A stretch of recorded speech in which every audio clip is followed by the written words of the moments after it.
Oh my days! Welcome to another fucking episode, man. Dan, I told you I was gonna be consistent this year, bruv.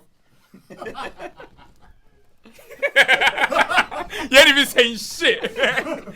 Oh shit, man. Yeah, man. Hey, today is the day, bruv, man. You see this episode, right? Full flames. Nah, we ain't gonna do that. But we're just gonna, obviously, first we're gonna chop it up as usual. But I've got two guests with me here today. Yeah. You can't see one at the moment, but you're gonna see his picture. Or he might just swap with him. But he's naturally but he's in the background. Anyway, you can hear him. So we're here today. You know what? I was gonna do an episode about men and like why we don't have anyone to cry to and all of that, because that was a discussion, innit? And we don't have anyone to talk to. We don't know what to talk to when we're just gonna use that as a mini conversation before we do the main topic. Because I thought, why not? Why don't I just do an episode? A special episode. All for you, bruv. So it's just gonna be about you. Alright, cool. We're gonna do an episode on That's you. love, man. But before we do that, we're just gonna chat shit. How the week has been. What kind of fuckery has happened this week? Bro. What kind of shit has even happened this week, bruv? Let me even think. I think this week. Oh shit! You heard about the rappers? Which one? That some rappers from, I don't know if they're from South or East or some two guys that apparently they murdered someone. They went to Kenya and they got arrested over there. And as they've been arrested over the British youths, as they've been arrested over there, no one knows where they're gone now. So they fear that the Kenyan police have killed them. Like, oh my days. Yeah, man. Do that as well, you know. Yeah, bro, Africa is and not there's joke, Africa bro. as well, so Yeah, it man. could be gone. So instead of them getting extradited, no one knows where Wait, they so are. they done a madness in Kenya? I think they done the madness here. Then they So flee. yeah. I think, And and they then they flew did. to Kenya, and then I think the when British probably government wanted them here, wanted them back, probably the so they were Kenyan working with them. Ah, right. Yeah, but apparently the people who came to grab them from the house were Oh, like they're on a they didn't have different. no ID or nothing, Right, and they were right, marked right. up. Like they were meant to be police, but you know, Yeah, you know Africa. and now they don't know where they are. So Boy. like they went there to try and get bail. They were like, boy, they're not here. They're gone, innit? So what? They That kind can't. of thing. They don't know where they are. Yeah, no, they don't know where they are. Man, I hope by the time this comes out, maybe they'll be found or something, bro. Yeah. Cause that's mad. Crazy. Where'd you find that? On Twitter? Yeah, it was on Twitter today. I saw it on Twitter today, man. I ain't really been on Twitter today. Yeah, we were after what's been happening, bro. They're talking about black Americans talking yeah, about yeah, immigrants, Yeah. saying that Bro, we shouldn't come to their you know country what? and all of Do you that. know what, yeah? I wanted to break that down though, but bro. go on. What side are you on? Firstly, I feel like a lot of black Americans are very ignorant. Like, because a lot of them don't leave their cities America and in general, bro. Yeah, that's a whole different conversation. Yeah. But a lot of like black Americans are very ignorant. You know how like over here we have loads of different diverse people. Yeah, and different cultures. so even if you don't know something, you can learn something, Of course. from someone. But over there, bro, they think they're like, I don't know what it is. Yeah, they think they're not of African descent or something. I think they It's just think they're the world. That's what I just think. There's no. But listen to the basketball and stuff. World Series. Yeah, Bro, world- That's World a good champions. point. That's a good point World because champions. How is it because World the NBA Series? is an American league, Yeah, bro. but they call It's it an World We've American got league. Europe League as well. Yeah. How are you world champions? Imagine the Yeah. Premier League That's saying very World true. Cup or something. That's Yeah. very Makes true. sense. It's very true. But I was like, you know what? This conversation, I've had this bare times in the past, and I've realized that I've switched. Several times. I've switched slowly. Like you switch sides. No, not switch sides, but when I say switch here, I've gone from hating their guts to slowly understanding To why. admiring them. No, to understanding why they say what they say. Now, I'm gonna break it down a little bit. Break it down. So, I get they're angry. I get why they're pissed off. I get all of that, but they don't have anything to fall back on like we do, innit? So like over here, we're British, but we've come from somewhere. We've got a home to go back to. Yeah. They really don't have a home. No matter what we like to think about them coming back to Africa, saying come home. They don't know really anybody. they don't know anyone back home. Yeah, true. Now imagine, right? This is what I was saying to someone the other day. I was on the phone to my boy the other day. I said, imagine your ancestors have been forcefully taken to another continent. And as they've been taken there, they're doing everything for free. They're working, like, they're making them work. They're getting killed. They're getting raped. All sorts of madness is happening to them, right? And as all of that madness is happening to them, as the years have gone by, they finally got their freedom, innit? They fought and everything. They got their freedom. But even though they've got their freedom, they still haven't got freedom properly. They're still oppressed, right? And as they're oppressed, they've now finally got the rights to vote like everyone else. And I was telling my boy, remember, all these things are not older than 70 years ago. Literally, you have grandparents who were there. True. There's like, pictures. that live there now. There's pictures and videos There's coloured of pictures. everything that was happening. Yeah. Now imagine they've gone through all of that, and then finally, they still haven't got 100% of what the white people have. Yeah. At most, they probably got 50% max of what the white people have. Yeah. Prime example being, in America today, if like there's bare examples on YouTube and stuff where a black American family were selling their house, they got offered like 350 bags, and it was in a prime area. Even here. And then they changed their name. Yeah, even here it happens. Yeah. They changed the thingy. They gave it to their white neighbor who was their friend. Changed the name and everything, put in their name, and it shot up. Not only did it shoot up, it didn't shoot up like 20% or 50%. It shot up like 200%, 300%. So the house went from like 350 bags to like 1.3 million or some shit like that. Yeah, exactly. Yeah. Now think about that. Yeah, they've been through all of that. They finally got some sort of enjoyment, which is still not up to the standard. They're still being oppressed. Yeah. Now this is the bit where some Americans might actually think this guy that I hate them. I don't hate you, but this is the honest truth. So they've got to that level now. They're about to start enjoying the fruits of their ancestors' labor. Right. But then the world is a bit peaceful now. They're inviting immigrants back. Like they're inviting us back. Yeah. Now, cool, yeah. Think about it. Not only were you taken forcefully, but some of your ancestors were actually sold by these immigrants too. True. Because remember, like some of our people sold black people into our leaders. From what I know is back in the days, the slave trade, when they came, they didn't just come for the people. They asked the king. Yes, they did. And they gave them some people. The bad guys. They gave them to them first. Exactly. Right. Which was how it started. Yeah, that's how it started. Yeah. So it was butter trade. So let's say if I come to your town and I show you a mirror, you're happy that you're seeing yourself. Yeah. So you're like, oh, what do you want? This guy's a thief in the area anyway. I need people to come and work. Blah blah blah. Take him. I'm taking them to give them a better life. Chat or something. Yeah. Okay, you can take these people. Yeah. They ain't got families. Right. They ain't got nothing. I mean? Yeah. That's how it started, and then later it became forced. Yeah. So we're bearing that in mind now, right? Yeah. Anyway, now you've got freedom. Now you can do kind of what you want. You're making a bit of money. You're enjoying what your ancestors gave you, the blood that they spilled and everything. There's a bit of freedom. Yeah. And then they're like, oh no, we can invite some immigrants. And you're like, all right, cool. You can invite the immigrants. But these are immigrants that really and truly, I kind of hate them. I don't really like them or hate them, but okay, they can come, but they need to work as well. They need to struggle like I did. Right. Because, I'm about to say they need to struggle like I did because I went through shit. So basically, what I'm getting from this is, they're okay with the immigrants coming. They just don't want them to do better than them. Okay. And this is what the problem is. Right. So now that the immigrants have come, remember, whilst these guys were getting whipped and not being allowed to be educated, immigrants were. We were still being educated and stuff back home. So, book-wise, I don't care what they say. We are more intelligent than they are.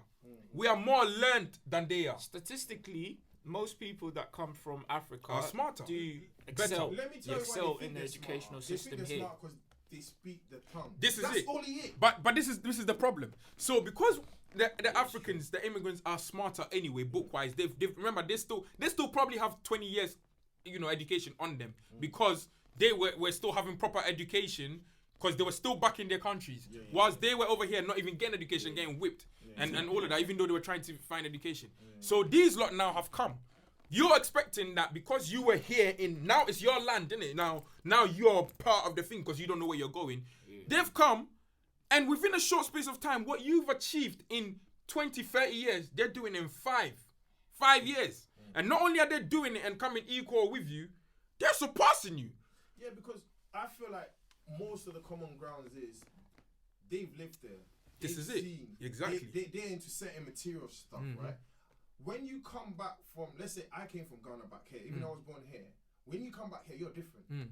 Your ambitions is different. Of course. Because you've seen enough. You've seen a lot. I went boarding school. A lot, exactly. So I've suffered. So here to me is grace. Yeah. So anything I'm doing it smart. Smarter, I'm harder. more You're working harder. I'm You're more more. thankful. Yeah. I'm working harder. Yeah. And then I'm seeing the next man that's never been Africa, Yep. but probably Ghanaian like me. Yeah. Just has opportunities and mocking it. Yeah. But he's only mocking it because he doesn't know the value. Yeah. That's all it is. That's all it is. And the Americans there, is a whole black thing. It comes back to the colour again. This is it. We black people don't like to see other black people. It's just a condition. We're conditioned. Yeah. To hate each other. I believe, the best way to destroy us is to make us hate each other. And that's what they're doing. And they have planted us from back then to hate each other, and it's still in our blood. It's such a big plot. Like the way it's so clever how they did it. Like it's amazing how they did it. Like to the point where not only have they got black people hating black people, but they've turned black women against black men and black men against black women. And even to the point, no matter what kind of black you are, you still hate the other black person just because of how lighter or how darker they are. That's a good There's a video I saw, like I share memes and that a lot, and I saw a video of white men on the table talking. It's back in the days, but it was coloured, and it was saying how they need to pick out the smart Negroes and help them and make them hate them. Do you get it? So they're gonna make them feel like you're part of us, but you're not. So if they do that, that guy controls and gives them the information they need to know to defeat us. Yeah. So they're using our own people against us. You see Jungle even, that movie. You see when my man was on a horse and black man seen a man on a horse. He's vexed. Yeah. Why are you different to me? Yeah. Like why you not down here with me? Why are you vexed? Yeah. And that's our people, bro. That goes back to even how slavery, like they used to try to segregate the people. Yes. So there's house niggas. Yes. You know what I'm saying? Yes. Some of the guys. Niggas, house niggas. And that's the problem. That's when the problem starts, because then we start hating on each other. That's the thing, because my man is in the house probably squeezing my man's daughter. Yeah. Do you get me? And I'm here in the field. I'm in the field getting lashed. Yeah. True. And my leg getting chopped off. Snake that he's fucking my man's daughter because we're all black. We're all black. We might all die. They'll kill all of us. We might all die. I end up snitching because it's true. Let's all die. Yeah. Do you get me? And that's the problem. It's been implanted. And think about it. So they've lived in that and they've gone through all of that. Of course, it's going to be passed on. And I'm not condoning what they're doing or what they're saying. That's what I'm saying. But it's easier to understand. I kind of understood it when I put myself in their shoes. And I was like, I get it. And I feel in the end, it became me more feeling sorry for them. But then this is where my issue is with all of that. Yes, you've gone through all of that. We feel sorry for you, but bruv, education's so accessible now. Yeah. There's no excuse. Yeah. Do you get what I'm saying? Yeah. There's no excuse, bro. Like, you gotta become better. They need to travel, man. You gotta travel. Get out of your horizon, bro. Get out. Like, do you know how many times I've been in America? But that's what I said as well, though. Do you know what I'm saying? Think about this, though, yeah? That's one thing that we always have is we've got a home to go back to. So we've got traveling. We can travel. Like, I was saying to someone today, yeah? Even though I'm Ghanaian, I know for a fact at least 60% of the countries in Africa I'll be comfortable living in. Facts. You see what I'm saying? Yeah, facts. I'll be comfortable living in 60% of the countries back home. Easily. Very true. You know, because we just are Africans. Especially West Africa. West Africa could probably live everywhere. West Africa now, probably live they don't have that. All they have is America. They don't really have that. That's all they have. But America is big. It's big. That's what I'm saying. Huge. Now think about it. America's so big, you don't really need to leave America to experience all the what do you call it? The weather or whatever. Everything they've got is in that one country. Yeah. You could be in East. So and it's cold as shit over there, and then you go down south, and it's very hot. So they're thinking, why do I need a passport? But they don't understand that it's not traveling. It's not about the weather, bro. It's about you seeing new horizons and learning different things. It's the culture. It's the culture. It's the culture. All they want to do is go Mexico, because bro, or Canada, and that's it, bro. I probably would have never I probably would have never had the kind of respect I have for Eastern European people if I didn't live in London. Do you get what I'm saying? Yeah, I live in East London, and there's a lot of Eastern European people over there. There's like Romanians, there's Lithuanians, bro, these are hard-working They're people. hard-working. People get the wrong perception. Bro, they're of them. hard-working. I'm saying this now. There's one man right now, Bro, he's renovating my dad's whole 4-bedroom and house. they're some of the best people to be around as well, because they're mentally. They're not they're not lazy. No. Bro, they're some of the best people like to learn from. They're kind of like us, you know. I love people because like that. their home is not really great. So when they come, they see the opportunity. They try to take advantage of the opportunity. You know what I'm saying? So, but that comes with traveling. Yes. If you're in America, you probably won't see that. Yeah. You probably won't see that. You get what I'm saying? So travel is, I can't explain it, but travel, it's so essential. Travel is the best thing. Bro, it's so essential, man. Like, once in a while, travel on your own as well. Like, On your ones. On your ones, bro. I remember I went Switzerland on my ones just to explore, walk around, went spa on my own. Like, I was meant to go Austria. But I didn't go. On your ones, I was gonna go do, because my favorite movie of all time, no one ever believes this when I say this, is Sound of Music, innit? Yeah. And I was gonna go do the Sound of Music tour and everything. But I was gonna go Austria. You was gonna go to the tour? Yeah. I was gonna go Austria, then do the tour and everything and see where they filmed it and all of this. Yeah. But I just went to see Austria because I was like, right, in the movie it looked sick, like mountain areas, like it looks nice, neat. You know. Listen, when you go to other European countries, you realize how dirty London is. Of course. I'm not joking. And Paris, dirty. Bro, Paris as well. Dirty. Bro, you see the terms here? When I go to Switzerland, I see blue water. I went to Hungary. Yeah. Must be clean as well. Bro, nice. But you see with Thames, I think the reason apparently there's something to do with it's the works they do on the Thames. I don't even know what it is, but there's something because I think you know, like I forgot what it is, but they get some source. I think it's some source of energy or something. They do something significant that powers the whole city.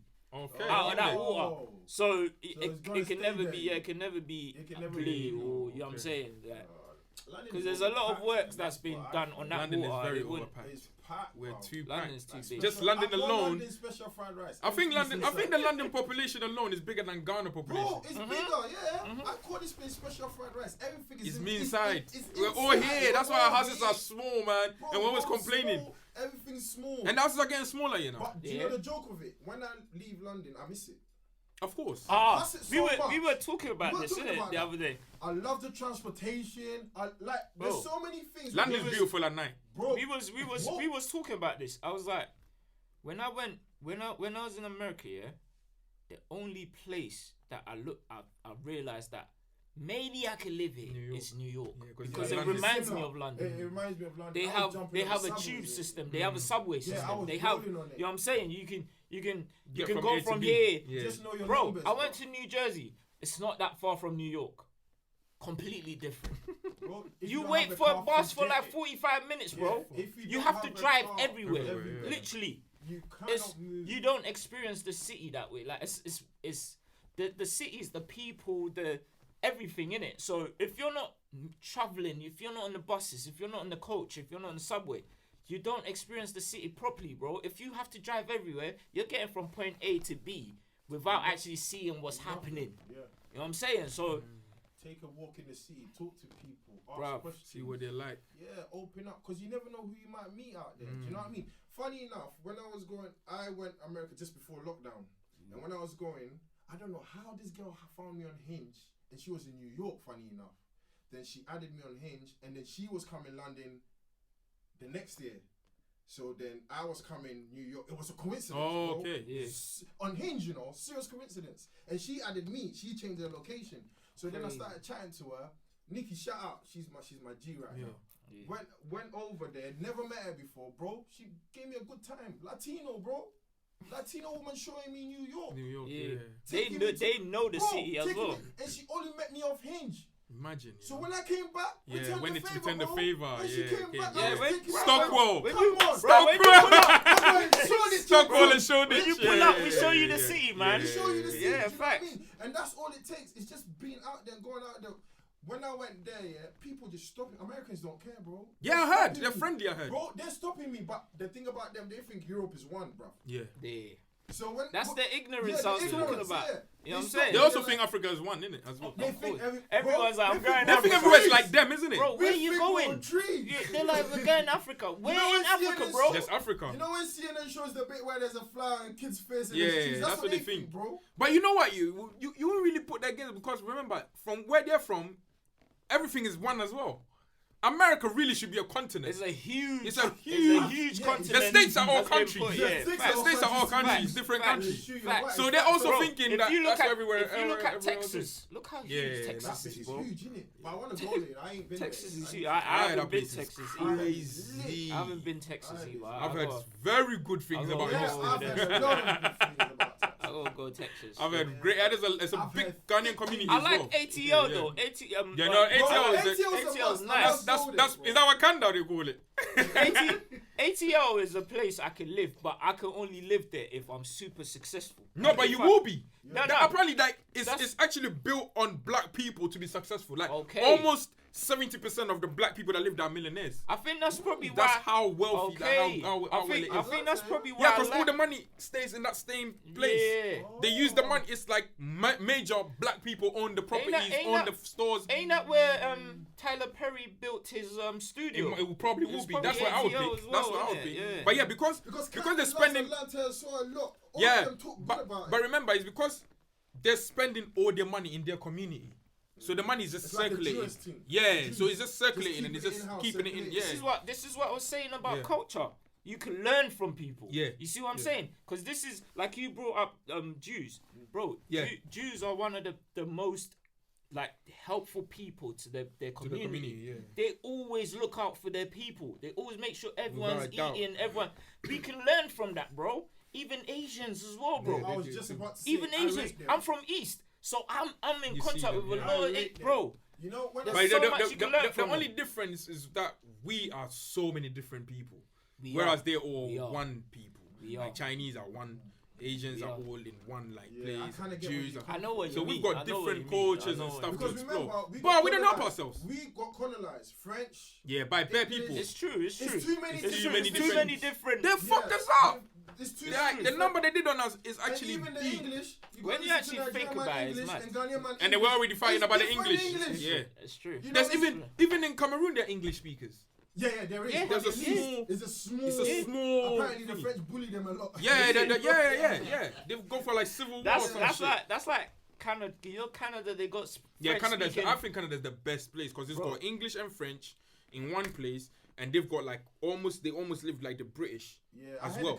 And they've got like the Jamaican. They do the Jamaican. Yeah, they use the Jamaican. That's why they speak like us because they've got the slangs, the same slang. They got similar slang. And Canadians listen to our music. They actually listen to grime, drill, all of that. That's why Drake knows about all these. Drake doesn't beg it. It's their culture. Like over there, they listen to. It's natural for him to gravitate towards. Yeah, because they know about our music and everything over here. It makes sense. But I'll still call him a beg because it's nice to call him a beg. It's the popular thing. You just have to. You just have to say something. Nah, bro. Hey, listen. If Drake ever sees this, bro, beg my music all you want, bro. I don't care. Bro, beg it all you want, my guy. Nah, Drake is cool, man. I mean, he's cool. If Drake's begging it, that means you're doing something right, yeah, bro. of course. You know what I'm saying? If Drake's noticed you, you're doing something right. All what I tell people is, if he hollers out, you don't go be like he's begging it. Take the opportunity. Bro, you have to. You have to take. And then whatever you have after, that's fine. But bro, take the opportunity. One thing, remember I was saying this in the space the other day, yeah? We forget, you have to think this way. You have to think, what can I learn from this situation? You always have to think about what you can. I don't think about Drake hitting me up thinking, oh, he's coming to bread my tin because I'm popular. You're just thinking of opportunity. Bro, what can I learn from Drake? What can I learn from my man that's hitting me? That's what people don't understand. It's like he's literally the biggest rap star right now. This world, he don't need me, bro. He don't. You network with the right person, you could go clear. Your ideas will all go.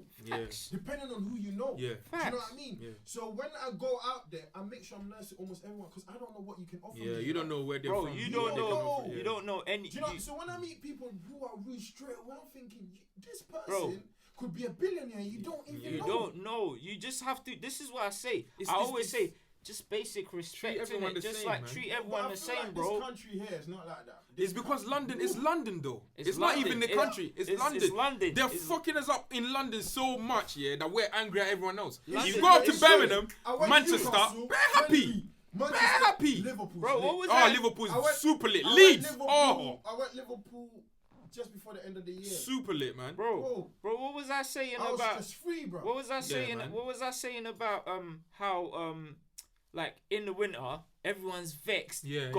Their hands in the pocket, just like No smile. That's no what face, I was man. telling I'm gonna him. say something about the winter. So I never knew lack of vitamin D affects you this big. So during lockdown, Like stress I got level. sick. I got sick and they took bare tests off me. So when they took it, they could tell that like my body's fine, but they had to look in deeper and realised I'm lacking vitamin D.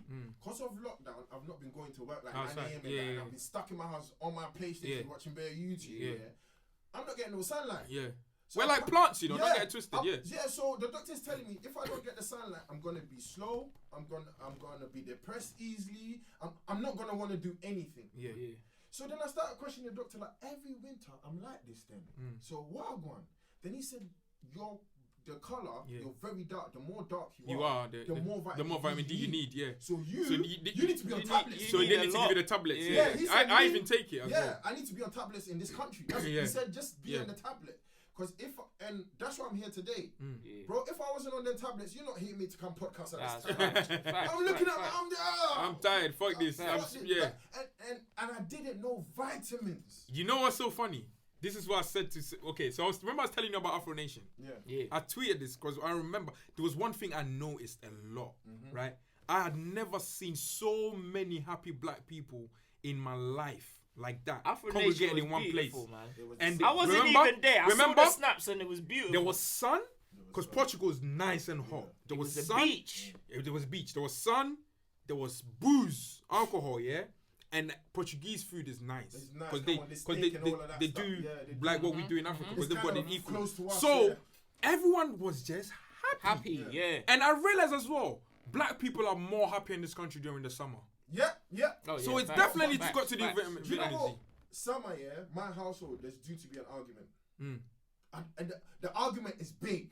Like when you go and even listen to the reason, it don't make sense. But I started realizing we got too much energy to waste. Yes. Because so we get a lot of vex. We get a lot of sun in it. We've got too much sun now. The whole winter, how many months? And then now the sun is in. So somebody can't piss you off. I'm Super Saiyan. And then you're also happy. It works both ways. Yeah. You're super happy, super angry. Super angry. Yeah. Because look how many block parties there in the summer. Black people do bare block parties in the summer. Like whenever carnival pops, and it's hot. Anybody that feels that the winter, go to see your doctor, man. It's probably vitamin D. I'm on them pills. Like there's about 500 pills in one. Some green, green and white. I've started taking it again, man. Because since I'm not really a big fan of pills. My health serious because I got to look into them. Your health makes you better. Health is wealth. Yeah. No, health is the only way to the money. I agree. Do you get what I mean? You stay here longer. If I'm not taking these tablets, I am not grinding. Yeah.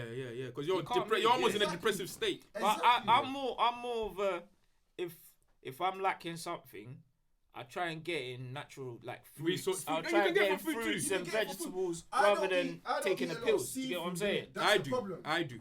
I eat a lot. We were saying this. Cod liver oil.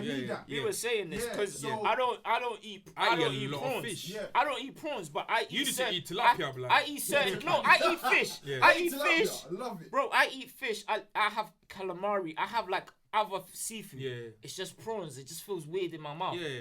So I don't eat Get that. it from elsewhere. But apparently, there's certain things that you can, certain nutrients you can get from eating things like that.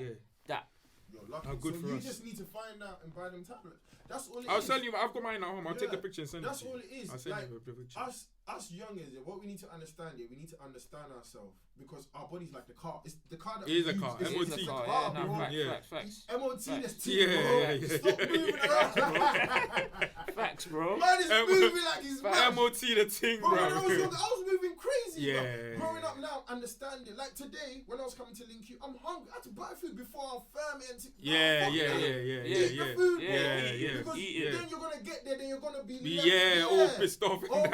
Energy's all off. Energy's all off, man. I remember, what's it called? Like I was seeing one girl, and every time she was vexed, the first question I was like, "Have you eaten today?" And then she's like, "Why are you asking me?" And I'm like, "Have you eaten today?" Look, you know what? True. If you haven't eaten today, eat and then see if what you're saying makes sense. It's true because I realized, there were times where I'd like kick off on my sisters and my mum, like I'd be in such a state, mad mood. I'll be mad moody, and then I realized I was like, once I eat, I'm calm. I'm calm, bro. So I think I was just hungry. Yeah. Like sometimes you just have to eat, bro. I always tell when my mum links me and she's about to start and I've not eaten, I tell her, with it train my relax. Yeah. Relax. Because I don't want to say something. Because when I'm hungry, I say things short. Like I just want to. Yeah. When I'm hungry, I don't want to talk. Nope. I'm quiet. So if you start talking to me, like I have two. Like there's only 2 times you find me really moody. Yeah, is when I'm really hungry or when it's super early in the morning and I have to do a shift. Now, like, funny enough, I'm a morning person. No, I'm not a morning person. I'm an everything person. I'm not gonna lie. Don't get me wrong. I'll firm it. I get a reply. Don't get me wrong. I will firm it for the bag. Yeah. Like if I have to if it's something that pays me, if it's work, if it's studio, if it's something, I will stay up in it. I'll do what needs to be done. Yeah. But if I had my way, I'm slick because bro, I watch NBA. My team is the Lakers. Bro, I was saying this the other day. I support United, Ghana, and Lakers. Last 2 weeks was hell, blood. Bro, that's me. That's you as well. You're United, Ghana, and Lakers. Bro. Right now. Remember when we played? Ghana played, and then United played the following day, and Lakers were playing that morning. Bro. After I watched Ghana and United, I said, blood, I'm not even watching Lakers because I know they're going to fuck up my... Bro, this year, I never miss any Lakers games. Bro, when I was in school, sixth form, everything, even on nights of exam, I used to watch Lakers games at 3 a.m. Because the games start at 3 or half 3. Yeah. I watch the games and then wake up and go to write my exam. You get what I'm saying? But now, this year, I've only watched 5 games. Bro, max because 2. It's hard to watch. I've watched 2 and I just watched the highlights because they're taking the piss, bro. It's difficult to watch, bro. And then when your football team is not doing well as well. United, and it's mad. No, let me get this out. Man United, what they put me through. What Man United are putting me through right now, it's not halal, bro. It's good that Ole is gone because I used to look at Ole and I used to get vexed. You know what he does? He be smiling. He be smiling as well, bro. That's only for you, man. Ole had the will, bro. Oh, Ole did a lot, bro. Bro, United, United, the players, got to a point I wanted to go there and ask, wow, man. Like, you see with United, I think my main sport is basketball. So I can detune sometimes. Like I can get out of it. Sometimes I can see United playing and mentally I just check out. And just go do something in the studio. Me, I watch United and I crit. Listen, if the players heard my mouth. Nah, man, I don't allow them. They will hate you. I don't allow them to affect me like that. All I know is right now, before the Ghana games there for the African Cup of Nations, I made sure I ate before they kicked off every single time. I didn't watch it. Because, bro, I predicted every result right. I got all the results right. And I'm just thinking, why didn't I put money on it? Because I said, we're going to lose to Morocco. And we're gonna draw to Gabon. And I said, because we're so arrogant, we're probably gonna lose to Comoros too. You would have checked out. That's the problem with Ghana. They think they're better than the rest of the Because they're relying on the old. Did you see that video? Did you see that video of you giving a speech? Yeah. No. What did he say? He said something like, if you sit in here thinking you're gonna listen to what Ghanaians have to say, pack your bags and leave. Yeah. Because we're gonna win the game. We're gonna win the game. He said we're gonna beat Comoros and go through. I swear he got the red card. Yeah, but he said we're gonna beat before the game. He said we're gonna beat Comoros. He called Gabon a small team first of all, and then he said we're gonna beat Comoros. I saw that, I saw that, and I was like, when I saw that, I said we're gonna lose. I was like, this guy is still arrogant, bro. Yes, stupid arrogant. Firstly, the team's not in sync, bro. Nobody's playing for each other, bro. And you're gonna come here and talk nonsense. Do you know why I love basketball so much? Because it just takes one player. It's not even just that. It's the fact that basketball from early they drill it in you. you go back to tapes, you go back and watch videos, and you analyze things. You know what I'm saying? Even in college ball and that, they watch videos, they see what they've done wrong. Footballers don't do that. No. They don't do that. So you don't. You just talk. You think you're bad. All American you're not sports, that bad. back. Football, what's going on? It's too much money involved now. Too much. Because how's the day you talking like that, bro? You're not that bad. If you watched the videos back here and you see how poorly you and your brother, you and Jordan is even worse. Yeah, bro, Jordan's if you see how poorly you performed, how are you gonna you cannot say things like that, bro. Let me tell you something about Ghana. Ghana is similar to England. They keep certain players in the team for too long. And sometimes England don't even do that though. Now they stopped. Yeah, England don't even do that. They stopped. Because what you're doing is, how long has you been in the team? Since so 2002. Are you trying to tell me 2005. There's no one in that been position about that for a can minute. play? It's been about for a minute. No, there's bad people there. There's bad people, but they're blocking it. Nah, so it's 2005. I think he started in 2010. 2009, 2006. Whatever year he won the 20. He won the 20. So we won the after that, so Ghana went to the World Cup in 2006, and then he came 2009. He came the next year, the next time. And he's been there till now. It's the same thing with Asamoah Gyan, right? He was there for too long, so then it stops people from believing they could get into the team. Do you get what I mean? That's the thing. You see with England, like you brought up England's team, yeah. That's the difference. England's team is handled by the FA. Who's the president of the FA? Prince William. Yeah. He's like the boss of the FA. Yeah. He doesn't get involved at all in who gets the to play. He doesn't do none of that. All he does is he's just the face of it. All he does is we believe in a coach. We're gonna get him. Yeah. Harry, come. Go to all the games, all the club games. Yeah. So that's how you see England's coach. He's at all these Man United games, he's scouting the players, he's watching them. Yeah. So he gets to choose whoever he thinks is on form. He's the coach. But guess what the GFA president said? The GFA president picks the players. The GFA president said explicitly, oh, well, it's not only the coach that can pick players, yeah. I was like, what the GFA president's got 3 players in the Ghana national team. I was like, what does that even mean, bro? He's a football agent himself. Corruption. Yes! Players paid to play. Yeah. That's how mad it is. Bro, that's... You see them bonuses that they say they're giving them, sometimes they're getting it back. Yeah.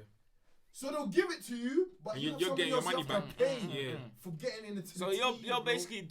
you're basically doing butter trade for exposure. Thank you.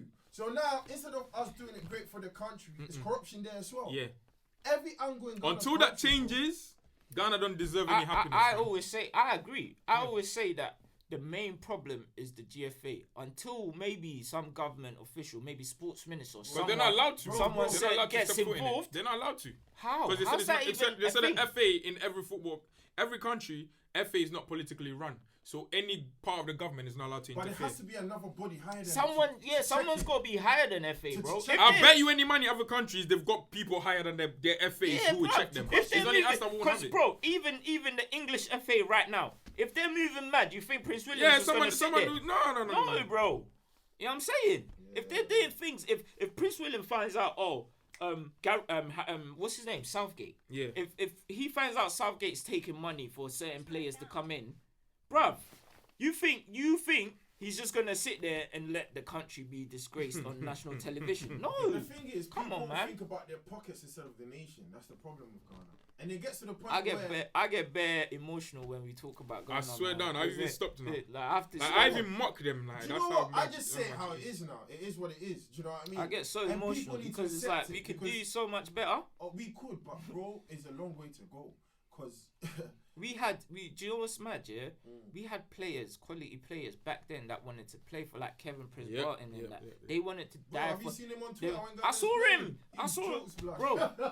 when they were in the spaces. But he spoke on certain things that really. He said he was the one that made me know that they take money. Yeah, he spoke on certain things that made me realize that. You know what? I have known about Ghana football, and the nonsense that the association does for so long that I'm almost numb to it. That's how long I've known.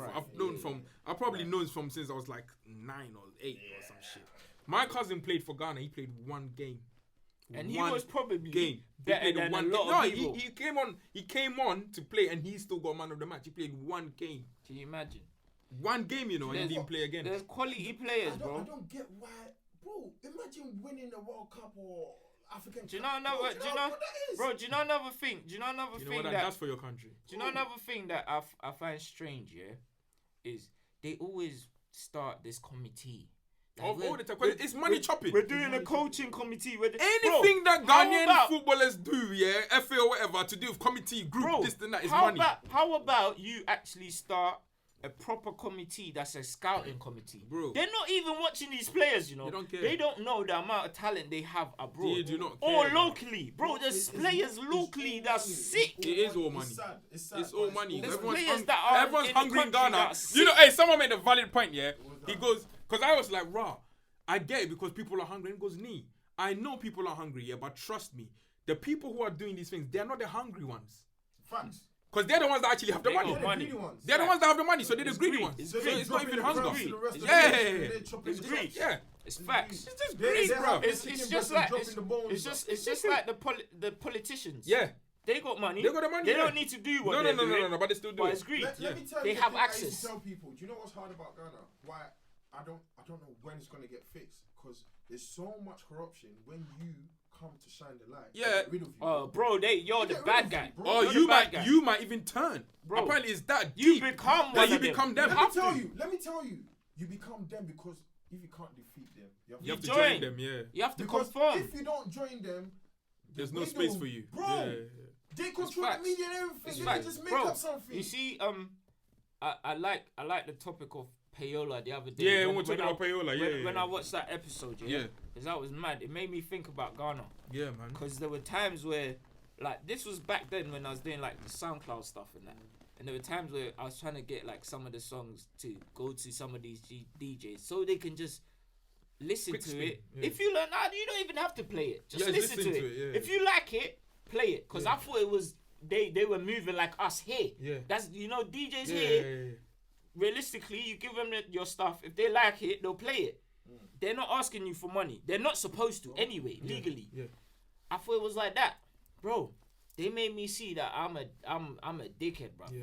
Cause it was everyone was talking about money, and I was like, wait. Firstly, I'm upcoming. Yeah. I haven't blown. Yeah. So where you think I'm gonna get this money from? Bro, let me tell Like- you the bad thing about I was Africa thinking. in general. When you message and you have +44 They see on your the number. WhatsApp, Yeah. +44, Yeah. they see pounds. Bro. Yeah. They see pounds. So no matter what you tell them, they're going to insist for some But they even money. do this to the local artists. Bro, because they feel that the local artist gets money. Do you know what I mean?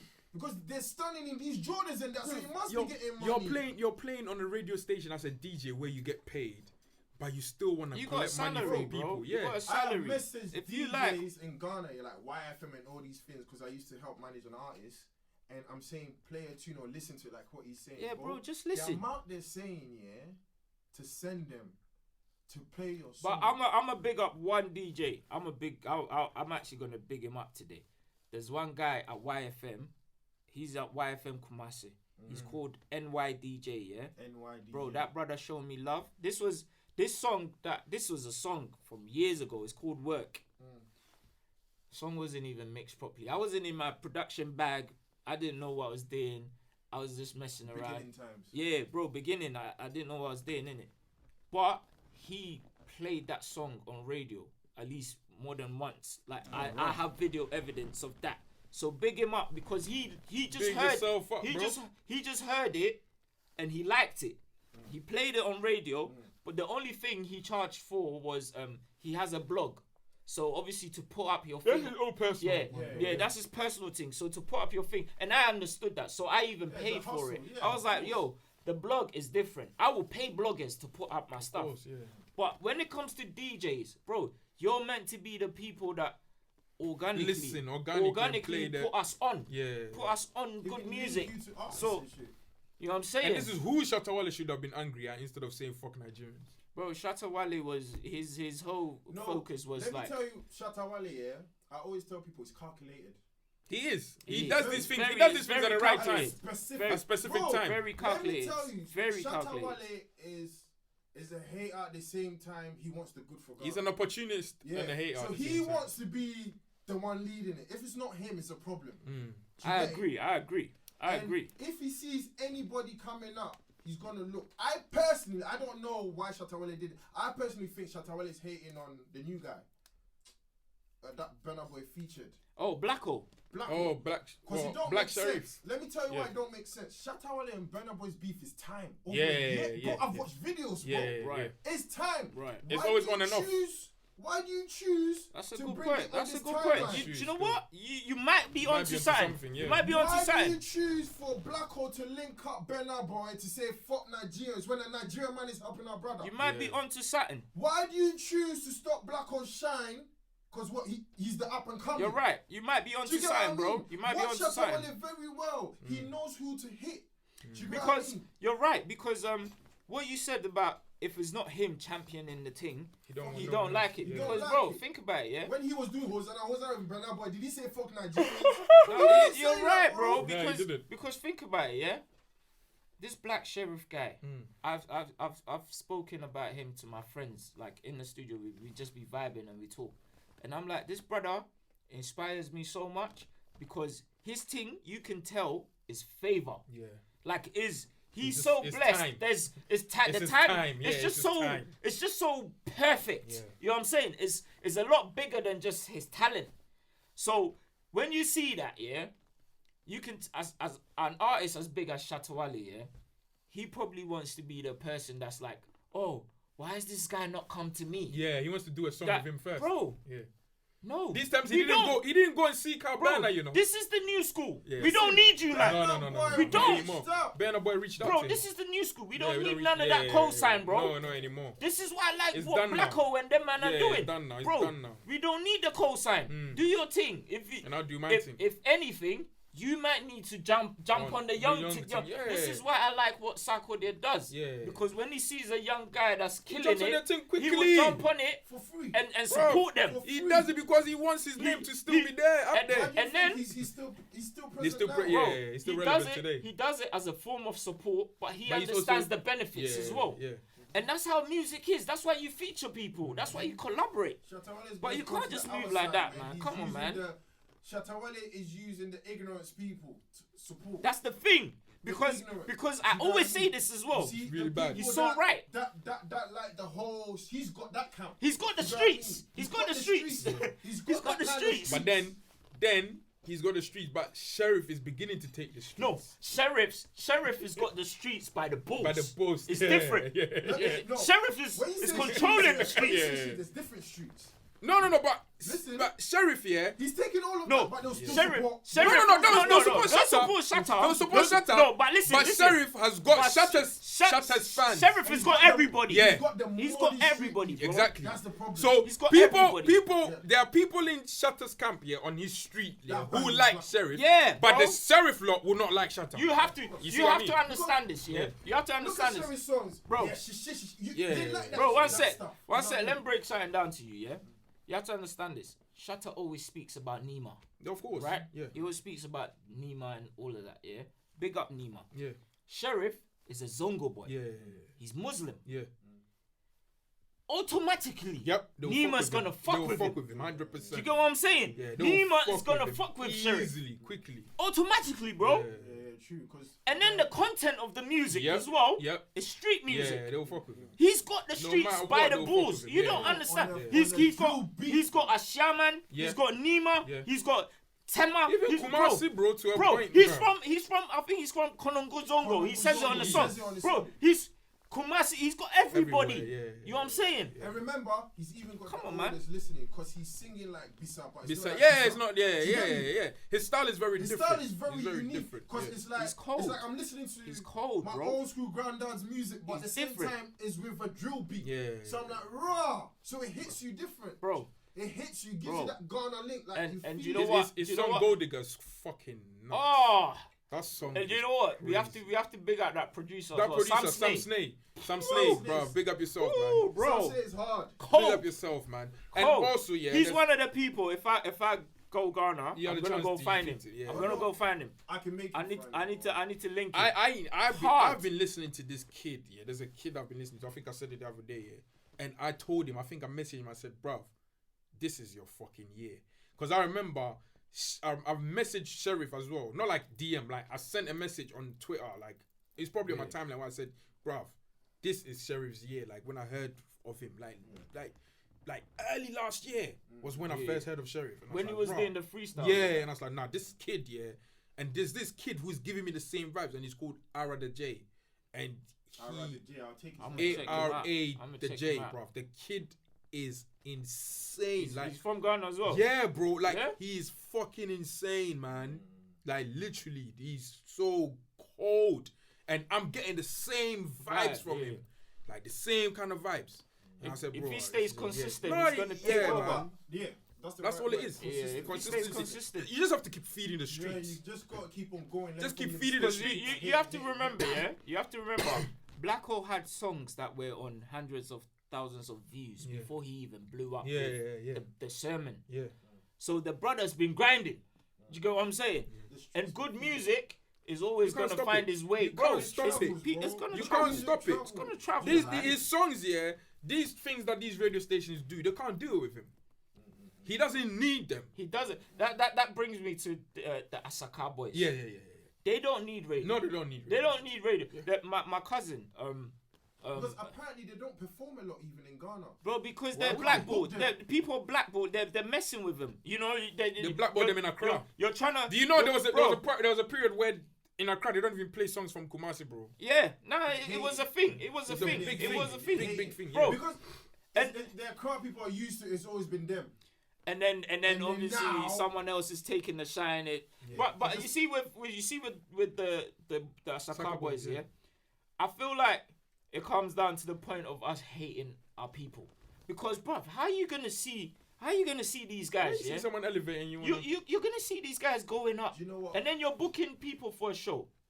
They're individual acts as well. Yeah. You have to book them individually. Yeah. I get them. But you want to book them as a group. You want to book them as a group. No, bro. That's a cheap way. Come on, man. You have to respect because they're trying to eat. Yeah. So I get them for turning down shows and stuff. No, I will too, bro. Like, you said something very important, yeah?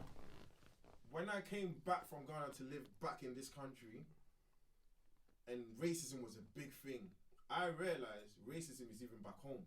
Of course. Yeah, tribalism. It's tribalism, but we act like, bro. Of course. It's even a sicker version of racism. It's very sick. I've heard the conversation of people saying certain people can't even be president. Bro. Because they're certain people can't marry certain people. Exactly. And then, you see, sometimes what I don't get with us, blacks, we hate on ourselves, but when somebody else is hating, we're quick to point our finger, bro. Because we don't want other people to hate on us. We want to be the only ones that hate on ourselves. That's true. That's true. It's mad. That's very true. It's mad. We're mad people, bro. This comes back to the point I made earlier on. Bro, it shouldn't be a thing because education's so accessible now. Literally. You should teach us. Bro, literally on Twitter, there's people that are speaking on the betterment of our people all the time. You can literally learn something from... You know what I'm saying? You could learn something from anybody. Yep. You're not big to learn anything from anyone anymore. This is what I'm always saying. And that's what we're getting onto that boy yesterday. Yeah. Aaron Asamoah, Aaron Ampoma, whatever his name is, bro. Yesterday was mad on Twitter. Twitter was mad yesterday. Bro, that guy was funny. That guy was funny. Bro, everyone can learn from everyone, man. You can learn from people, bro. I always tell people that, bro. You can learn from... Aaron Ampoma, I learn from the young, from the oldest, from whoever. If you can teach me something, I'm taking it to add to my catalog, bro. It don't matter. It don't matter. Nobody can stop you. Listen, it don't matter. If I tell you how long I known this guy, sitting right, he's my junior. I've known him for years. Me and his sister was in the same class. My little sister, you know. His little sister. Listen, you know when he used to see me like a big brother, fucking about. I was naughty in school that time, so everybody knew. That's the big homie. I'm saying, you know, that stubborn boy. Yeah, of course. You know when you come back from London, you're the loose child. Because mum ain't there. I'm wearing Nikes. I'm fucking it up. I'm doing better nonsense. So I was known in school, and he lived in the same area as I did, right? And we've moved back here. We've always said we'll link. We never linked. Bro, it's been over. That's the first time I linked him. Probably last week, innit? Like, it was last. How many days ago? Nah, it was this week. No way.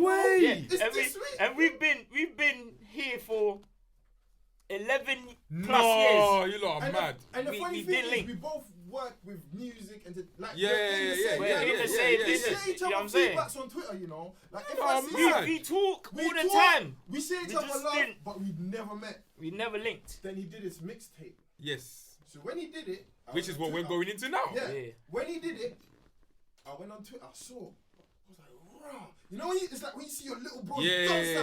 You're just I'm like, rah, proud and happy. Let me play thing. this. Yeah. I'm gonna try and give him a feedback still. I'm playing. One song hit me because I'm on a path where like I'm trying to find myself and bust my ideas, and I'm tired of just sitting on my ideas. Yeah. So I heard a song, it hit me. Bigger picture, innit? Yeah. Bigger picture. Hit me. Big up Rex. Hit me. Went straight to him. Like, wow, your thing is hard. The production. Like, I was listening to it on headphones, so I said, let me go home. Nah, this one I'm gonna bun a zoo and play. Yeah. To see the levels of the beat and Yeah.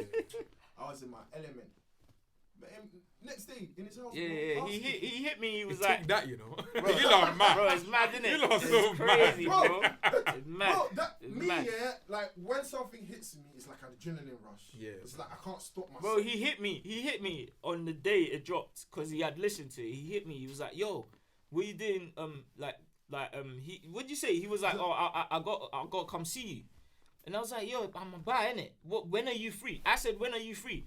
And then he went. I think he went away for a little bit to calculate like one or two, and then he came back. He was like, "Oh, I'm free tomorrow," and I was like, "Yeah, bro, come down.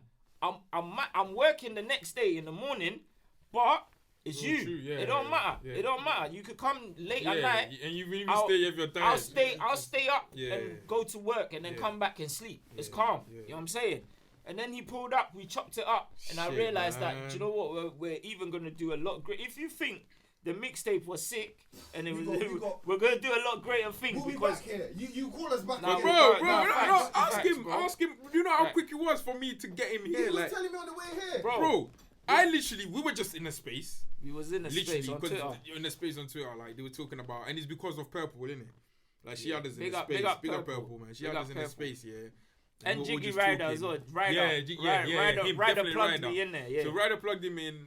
We had been discussing this thing. Me, I was bored at work, bro. I was sitting in my car. And I'm just listening to the space. Everyone's just chopping it up. It's not a lot of us. It's like maximum 7, 8. Yeah, that's what I said. I said 7, 8. I said we it just- wasn't even so 20 because of people. that, yeah, we were just able to like all listen to each other Yeah, and chop it up. talk Everyone proper. jumping in, saying their mind and everything. Then thingy put him up. He put his thingy up. And me, every time they put someone up, I'm there, blood. I'm like, yeah, I want to hear what this is. Yeah, he was active. He was Bro, He's active. ready to hear I'm ready to hear new He music. was active. I'm ready to hear He was new active, music bro. all the time. Because I feel like whenever I hear, Ghanaians ain't got talented artists, like I get vexed because I know we got bare Bro. talented You musicians. know what I always Crazy say? Let talent. me tell you the difference with the Ghanaians and the Nigerians. Ghanaians, how my mom said, you need kukudu.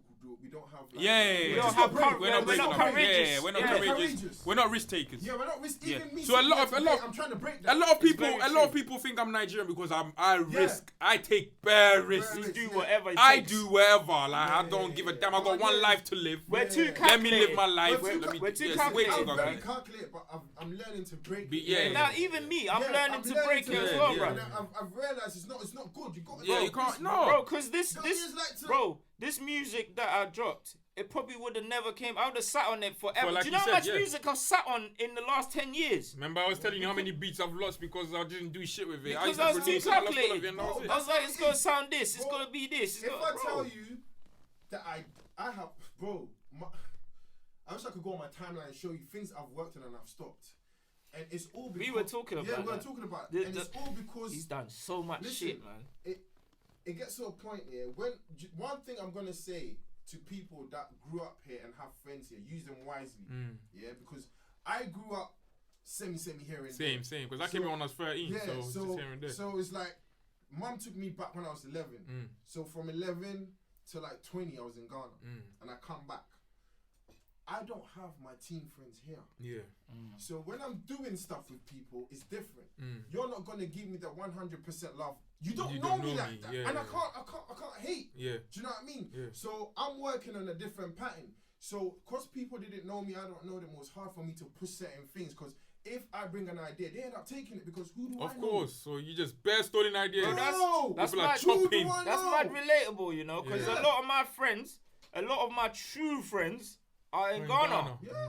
You know what I'm Do you know saying? what I mean? We And I still vibe. talk to some now. We Do do you know not. what I mean? talk to a lot of them. I still You know, talk to we my have friends. group I still chats talk to and my that. friends You know in what I'm Ghana saying? because I've got a WhatsApp group like you're saying. I've got a WhatsApp group, my year group, my JSS group, and I still chat with them. Same. Yeah, my JSS group. Yeah. I talk to them. My boys. What people don't realize is the people that we're growing up with. These are the next presidents and whatsoever. Yeah, big man thing, bro. My friend, right? Yeah. His sister, she's the second lady over. So his brother-in-law is the vice president. Yeah. That's mad. Yeah, that put Ramadan. That's my brethren, like this. Look at that. When we were same class and everything together. So imagine growing up in this country and you went to the right school and that, and these are people running the country now. Do you know what I mean? Yeah. I don't have that access. So when I came here, I need to befriend people that know people to get me into and that's where your ideas get stolen. But that's where it gets stolen, or that's when you lose track, because then people make you feel less than you are. Yep. So then your self-belief goes. Yep. So then all your ideas, you're just letting it burn because you're thinking you can't do it, you can't do it, and then your self-confidence. This is what we was talking about the other day when you was at mine. He was telling me how I'm always by myself, like I'm always at my yard myself, and I was like, bro, I clocked from early because like when I was a teenager here, I clocked from early that like the friends in this country are disposable. Yeah, you know what I'm saying? It's not the same. It's not like the Ghana. Like Ghanaian friends, bro, they'll run through a brick wall for you. No matter what, you would do the same for them. No matter but what. Here they're a bit. It's like, what can you do for me? It's because here everyone's looking out for themselves. So when I met the right people, when I met Rex, shout out big up Big Q. Big Q is my cousin. He went school in Ghana, TIS, and Rex went TIS as well. So no way. So what? They probably know people I know. Bro, they definitely know your guys. So cause his older sisters and that, I think some of them went TIS. So they definitely know your. But so what happened was Big Q linked. I think we went to see someone like a mutual in Chinatown or something, and Rex came. This was he just came, and Big Q was like, oh, at that time Rex was doing Afrobeats heavy. I was on a rap thing, bro. I'm not gonna lie, I hated Afrobeats because I had come from Ghana. That was all I hear. Yeah. I don't want to hear that. Yeah. You know what I'm saying? I was trying to do the rap thing. So Rex, Big Q tells me, yo, this is Rex. He does music as well. Blah blah blah. You're trying to do your thing. You lot should link up. That was it.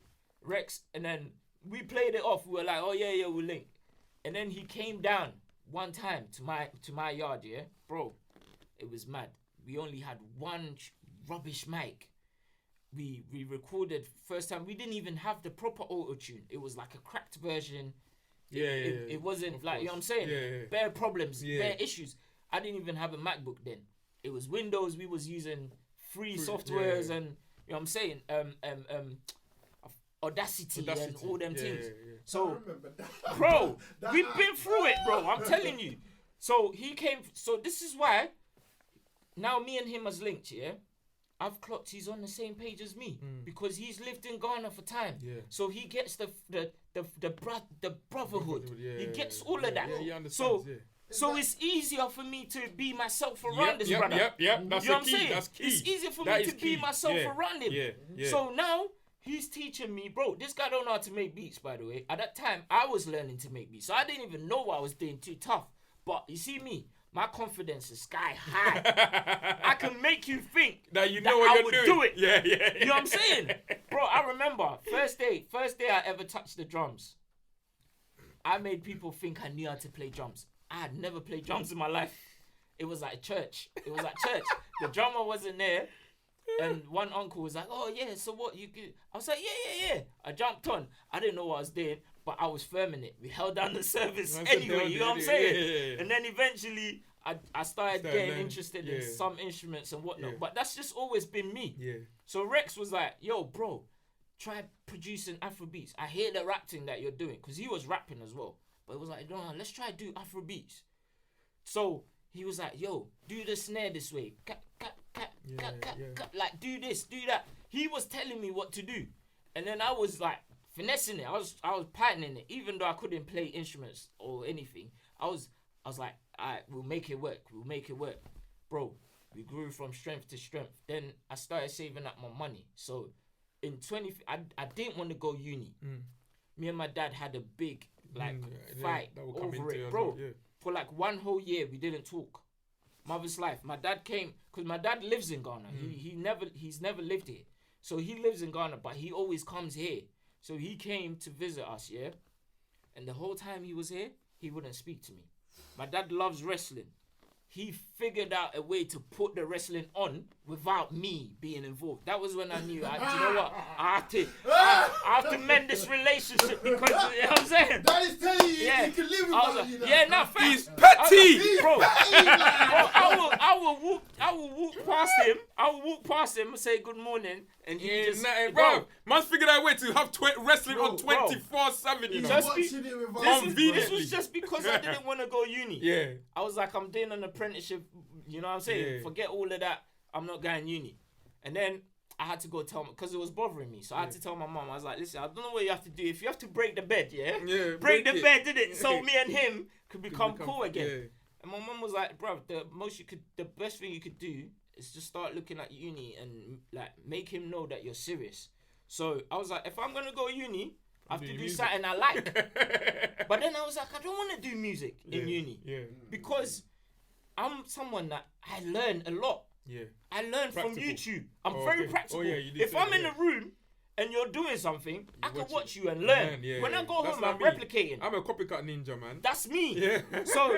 So I had been in my big up J Rocks as well. That's my big brother, yeah. I had been in his studio sessions in like the year 2015, yeah. And even prior to that as well, that was like he was building his studio in Woolwich at that time. He had just come from uni, so I'd been to some of these sessions, yeah, and I'd seen how he was doing things, even from the way he talks to like the artists and how he does things with them. I was like, this is exactly what I'm gonna be on. So I was like, I'm not going to uni to learn this. That would be a waste of my time. I need to have a backup. Yeah. So I was like, what else do I like? I like planes. So I was like, I'm going to learn aviation management. You know what I'm saying? And it's respectable. So if I go back to my dad with this, he's going to be digging it. He's going to be like, cool, my bad. You know what I'm saying? I went back to my dad. I was like, look, I want to go uni. This is what I'm going to do. He was like, oh, I don't know the course. But you know what? I'm going to come. The next week, he bought a ticket, came straight here. Opening day, he went with me just to go talk to my lecturers to see. Bro, he went.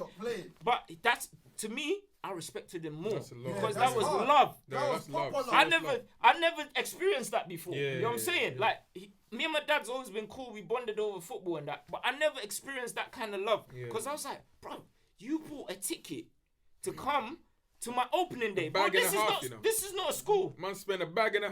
Bro, it was more than that. Of course, more. Bro, he sits. September. He sits in a proper seat as well. August, September. So the flights are more expensive. His team was like 3 bags. Yeah, of course.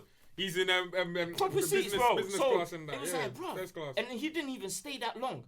He came, took the trains with me. He didn't do nothing. Like took the trains with me. We went to Moorgate. That was where my uni was at. Went to talk to the lecturer. Even until this day, the lecturer still texts me, how's your dad? Blah, blah, blah. You know what I'm saying? Bro. So that was love to me. So I was like, I'm not going uni to study no music. So me and Rex, we learned everything off of YouTube and just being around J Rocks.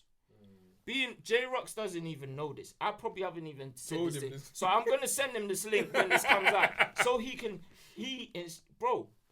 has probably influenced my probably 90% of the stuff that I've done. He gave me a book because I was trying to replicate what he was doing. I didn't know how to mix. At that time, I saved up my student finance that I got, and I bought a Mac. So I bought a Mac and then I downloaded Logic Pro. Logic Pro. But you see, with Logic, it's only really useful to you if you know how to play instruments. It's only mainly. That's why a lot of producers used to use Fruit Loops in my day because you don't need to know how to play instruments. I didn't know what I was doing, but I wanted to be him. I saw how sick he was. I was like, nah, I'm gonna be this guy. Like that's who I want to be. So I spent my whole 2015 summer in his house. He would tell you this. I was in every studio session he did overnight. So at that time, he was heavy producing Afrobeats. So this was before he transitioned into like the mix and master engineer for everybody. He was heavy producing Afrobeats. So he was working with like Shower Shins, Starboy Wills, Quams and Flavor, all of them, man, innit? He was working, all of them. He was working with them. So I'll go into sessions, watching what he's doing. I'll go home, I can't do it. Then I was like, bro, like, how do you mix vocals? How do you do this? It got to a point, I was asking him so much questions. I think he got tired of it.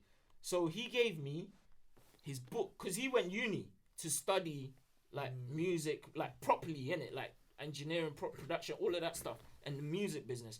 So he gave me a book of mixing and mastering. It's a PDF. I think I still have it in my iCloud somewhere. He sent it to me. I went home, started reading. I was reading like, I didn't understand half the shit I was reading, by the way. I started reading like magic, but I'm a practical learner. I have to see if the I don't thing see in it, work. I'm just wasting my time. I'm like that. So I have to see. So bro, I went on YouTube, and that's how the whole thing just took off from there. I went on YouTube, started watching different people, because I realized, there's a lot of people that are beginners on YouTube too. They're asking the same questions that I'm asking. How do you make the vocals sit in the song properly and still be clear? I was asking these type of questions. And then J-Rock started telling me things like, sometimes, he says, when you have a conversation with him, he says so many things that are gems, like he doesn't realize it. When I talk to him, I soak everything in. He said something. He was like, bro, forget about producing, learn how to mix. Try producing from a mixing perspective. Because once you know how to do that, you can know how to EQ your drums. You can know what to do. I didn't even know you could slap distortion on drums to get certain sounds. You know what I'm saying? So I was like, oh my God, this is a whole new... Now my beats were starting to sound better. Things were starting to pick up. Things were picking up. And then any little money I get, I buy proper equipment. So I buy a new mic, I buy a new this. Next thing you know, I built up a whole studio in the yard. You know what I'm saying? Spent the whole time practicing, working with different artists. I even stopped production for a while. I was mainly invested in mixing and mastering, just like learning. Because bro, I'm not gonna lie to you.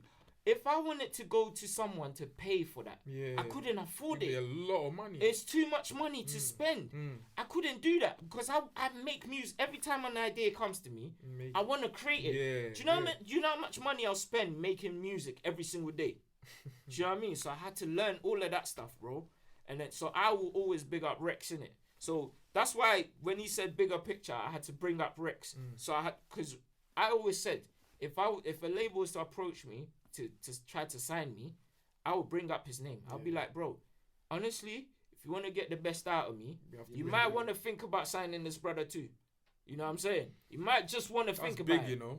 Because, no, facts, because when I'm in the studio with him, he executive produced my mixtape.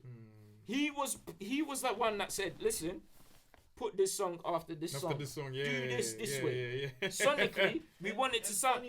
Because it sounds like a story. Do you know what I'm saying? It flows, That's man. all Rex, bro. Yeah, you know what I'm saying? Rex and J Daps, big up Daps as well, innit? Jason, that's my brother. We went to school with him in Ghana as well. He went Queensland as well. Yeah, so...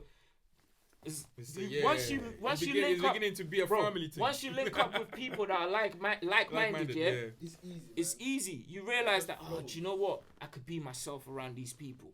You get the best out of yourself. That's so sick, you know what I mean? Man. Like, it's mad. Like I just like you know, like you said, like-minded people, and there's certain people that you just naturally just flow towards. It. You just gel, like gravitate. Like you gravitate towards them. Like I was saying, like literally. In that space now, you put your thing out.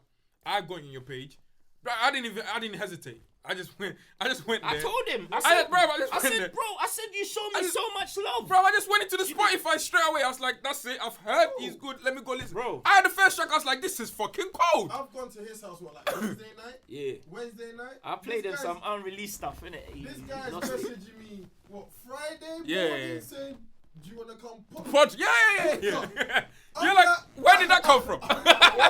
Then he said, check this guy out. So that was on Knee Deep. Like, clever. Yeah. Then I was watching, I was like, fuck it, I'm coming. Ask him. This is If it, he doesn't bro. watched it. What's Bro, the literally, I played the tape so much, yeah, from where I was all the way till I got home. I was driving. Did a video, bro. And posted it on the Posted timeline, the video, bro. like I was just listening to the track That's over and love. up. That's love. Like bro. I just That's heard love, the tape. I'm bro. like, no, this thing is so He sick. didn't have to do what that. He did right there. A lot of our own people don't really do that. Bro, he didn't have to do that. I mean? You don't understand. He didn't have. It doesn't take nothing to appreciate something. No, for real. Once you appreciate someone's good work. He did not have to do that. He could have just listened to the tape, yeah, and said it was good. Yo, this is good. Production's good. Blah blah blah. Sick. Keep it Boom. Keep it up. That's That's more than enough for me to hear anyway. Because you have to understand, I haven't released music in a long time. Last time I released music was on Soundcloud. I took them all off because I felt like I was telling you, I felt like it didn't represent the level I'm at right now in terms of what I'm doing. So I didn't want that to be there. You know what I'm saying? So I've taken all of that off. I haven't heard no good compliment in a long time. Yeah. So I'm dropping this with a leap of faith, hoping people might like it. Because it's even different. It's not the norm. No, You know what I'm saying? Let me tell you one thing I've realized in this world, yeah. If you drop things organized, marketed, you'll be appreciated. But if you drop like one single, just leave it there. We will treat it like that one single. Do you know what I mean? I saw your body of work with a whole artwork and things. Yeah, and I saw even a attractive. clip of you talking about it. So that alone showed me this brother is coming on a different level. I want to understand where he's coming from. So now I'm coming into your world. I am not taking your music into my world. I didn't even deep that. That's what the video did. No, that's what the video done to me. Because that's how I am. that's true. And there are a lot of people that are like him. Yeah, so I'm if very. they see, they'll see Do you the know same what I thing. mean? I'm a watcher. I'm very nosy, but I act like I don't see. Do you know what I mean? So when I saw the video, I listened to every word you're saying. I listened to the music. That's how I am. I take my time. Nah, that's crazy because when I made the tape, yeah, and I uploaded it and whatnot, and I was waiting, it was pending, and I was like, do you know, because I got a camera in the studio. You know what the funny thing? I don't even know when the tape came out. It came out on that day, on the 25th of this month. Yeah, bro, like 3 days ago. The 3 days ago, that's when it came out? Yeah, it came out 3 No days ago. way. Yeah, bro, that's what I'm saying. That it was a massive. Life, yeah, do you know what people sometimes say? It's like it gets to a time, guys. You get girls. Do you know that? There's a time in your life where you're just getting girls. You get attention. Yeah. This is in another way. So you see how he's taking a good step. Right, it's connecting. Right now, all he needs to do is stay consistent. Yeah, because the more you stay consistent, the more you're going to another podcast, you're going into another. And this is why Dan hates me, because I've not been consistent with my pod. Nah, bro, do you know how bigger you would be if you was? He always says it. He always says, bro, like I'm so unique and so different. Because I agree. Remember, you said on one of the episodes that your top 5. No, 100%. My personality, podcast personalities. Bro. I agree because I went and I watched all the other podcasts you've been on, like the other ones I've been on. And I was like, do you know what? This brother's right, you know, because he's himself everywhere, every room he's been in, unapologetically himself. Bro, and he shines in every room. This is the thing. Like I've got specific people that say when they see me on a podcast, even if they don't listen to it, they just go there and watch it. I'm gonna watch it, that, bro. You know? Yeah, people are into certain characters and shit like that. Yeah, no, for real. If you give it to them, they'll take it. For real. Some people actually have what you are, but are scared to do it. So when they see bro, I'm not even gonna lie. I'm not even gonna lie, yeah. And I'm saying this because I don't know who might watch this and might be inspired by it. But there was a time where I was scared to be an artist because I had artist abilities. Like I started off as a rapper. And then I realized that. Remember, I was telling you. I realized that I couldn't own the beats because I was taking them off YouTube. So I had to learn how to produce. And then once I fell in love with that, I was like, do you know what? I like the fact that I'm behind the scenes. I don't even want to be in the front. So, bun all this artistry. But then my boys were on me. They were like, no, bro. Like, bro, you are sick. Big up your friends, man. Trust me. Because you can sing, you can rap, you can do this. People need to hear this. And then I had a conversation with Rex last year. And we just had a very deep convo, yeah? And we agreed. We said, bro, we need to die empty. What we mean by that is there's so much gift that we've got, there's so much God-given abilities in us that we have to give out to the world. That's the story of the thingy as well. You have to die empty, remember bro. when there's a story in the Bible about when the talents were given to the 3 brothers. Yes. And one of them did something with it. The other one didn't do nothing. Yeah. Exactly. You're useless if you don't explore your talents. Yeah. That you've been your God-given talents. If you don't use it and reach the world and like give it out there, like you've been given it for you to give it out there, you're useless. And this is what I say. This is the reason why I was cussing. Yeah, he's probably falls in the category. I was cussing I said if you're over 6'2", and you are not a world-class athlete, I automatically fucking diss you, blood. And it's funny because the school we went to, he was a sport. No, the school we went to was big for basketball. That's how I know. That's how. So he's one of them ones that we need to be cussing, man. Bro, we need to be banging him up, bro. The school we went to was good for basketball, bro. Everybody loved me at school, bro. I didn't play the basketball team, but I dropped out anyway. Bro, the guy was a popular kid in school. Yeah. He could have taken that and become something. You know what I'm saying? You're probably gonna be a politician. Do you know what? I didn't even mean to be. Do you know what I mean? Yeah. This is sad to say, but I'm gonna say it. I was that lonely kid at home. So when I came school, that's your time to shine. Active. Yeah. Because I didn't want to go home, but people didn't know that. So I was active. So I made friends. Because I wasn't happy. Mum was always in London working. We're just with the house help. Sometimes money's not coming as quick as it should. Do you know what I mean? You just want to be outside. I don't want to lot more. And I was the older son because my big brother was left here. I was taken back with my younger siblings. So I was the big brother. So then responsibilities were falling on me. I had to sometimes be hungry and feed my youngers. I had to learn from young. And it wasn't mum's fault. It's just that sometimes... It's just a situation, bro. Yeah. I was sending it after work. Of course. Bro, it could be forever. I need it. Because mum's doing 2 jobs. Bro, So it could be forever. I understand. Yeah. Now, do you know what I mean? So I've been through it. So when I went to school... You probably see one Nike on my foot that my mum could get for me. You think I'm some rich kid. Yeah. Bro, I'm suffering. Do you know what? Yeah, I can relate to that. But the only difference is I was blessed enough to have my dad in Ghana. And he was doing business. So he was always able to look after us. But there were times where what he's saying about mum, because my mum was in London, and we was in Ghana. And there were times, bruv, I need something. I'm thinking I could get it from mum. But bro, it could take... That's forever. It could take forever. We don't know about shipping and all of them things, but you don't know. They can't just buy it and deliver it. Bro, we don't even know. We don't even know mum's banging, cleaning, and doing all these other jobs as well. Bro, we don't know that, bro. We don't know that, bro. I always say this, The one thing that I remember when I came to England, I was so fucking vexed at my dad, and I always say this, because in my head, bro, I lived such a good life in Ghana, I was a wealthy kid back home. So when I got in, I saw my room. I was like, "This is not my room. What are you talking about?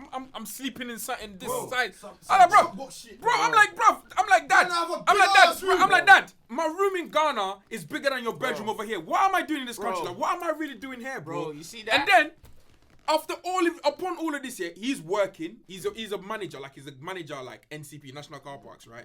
And then they were fobbing him off. He said he kept on seeing people come and get promoted, regional managers, and he's still in one place. So he left and he went London Underground, where he shot up real quick. My dad, by his degrees and whatever, he's a fucking pharmacist. My dad should be caked in this country. He should have money. But because he came here because of circumstances, he couldn't do what he could know. So he had to do other things. So now he's doing management at National Car Parks, and then he's got a key job. For those of you who don't know what fucking key job is, it's the weekend thing.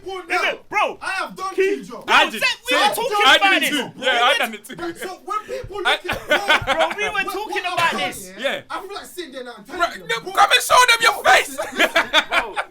We were talking about Listen, guys, I have done cleaning. Yes, me, fine guy, Paris Saint-Germain. Yes. We talked about this, bro. We've all done it. I'll come home from school, bro, and then my dad will finish work, and then you come in and you say, "I'll follow him to his keyboard. I'll follow him to his key job." And key job, it's called a key job. For those of you who don't know, you think we're old. Go find out what a key job is. A key job is called a key job because he's got a key. He's got the key to the place. He's got the key to the place. So the offices and all of that, he's got the keys to it. And then we go there and we clean it up. But the fucked up thing is, he's got like an hour to clean the whole place. Yeah. So therefore, he splits it with you. You do upstairs, I do downstairs. And then we'll meet on the bottom floor and then we'll finish it off and we'll go. And it's not just one key job. That's one. That's an hour in that place. There's several. Yeah. So you're doing like, you go from 6 or whatever, you finish like 9, 10. Then you go home. Then you still got you got school. Do you know what I was telling him? I was telling him the other day. I was like, bro, it became such a thing for me because I was young. You have to understand. At that time I was like probably 18 or something. And I'm like 18 doing cleaning, and cleaning's paying well. Cleaning's paying massive.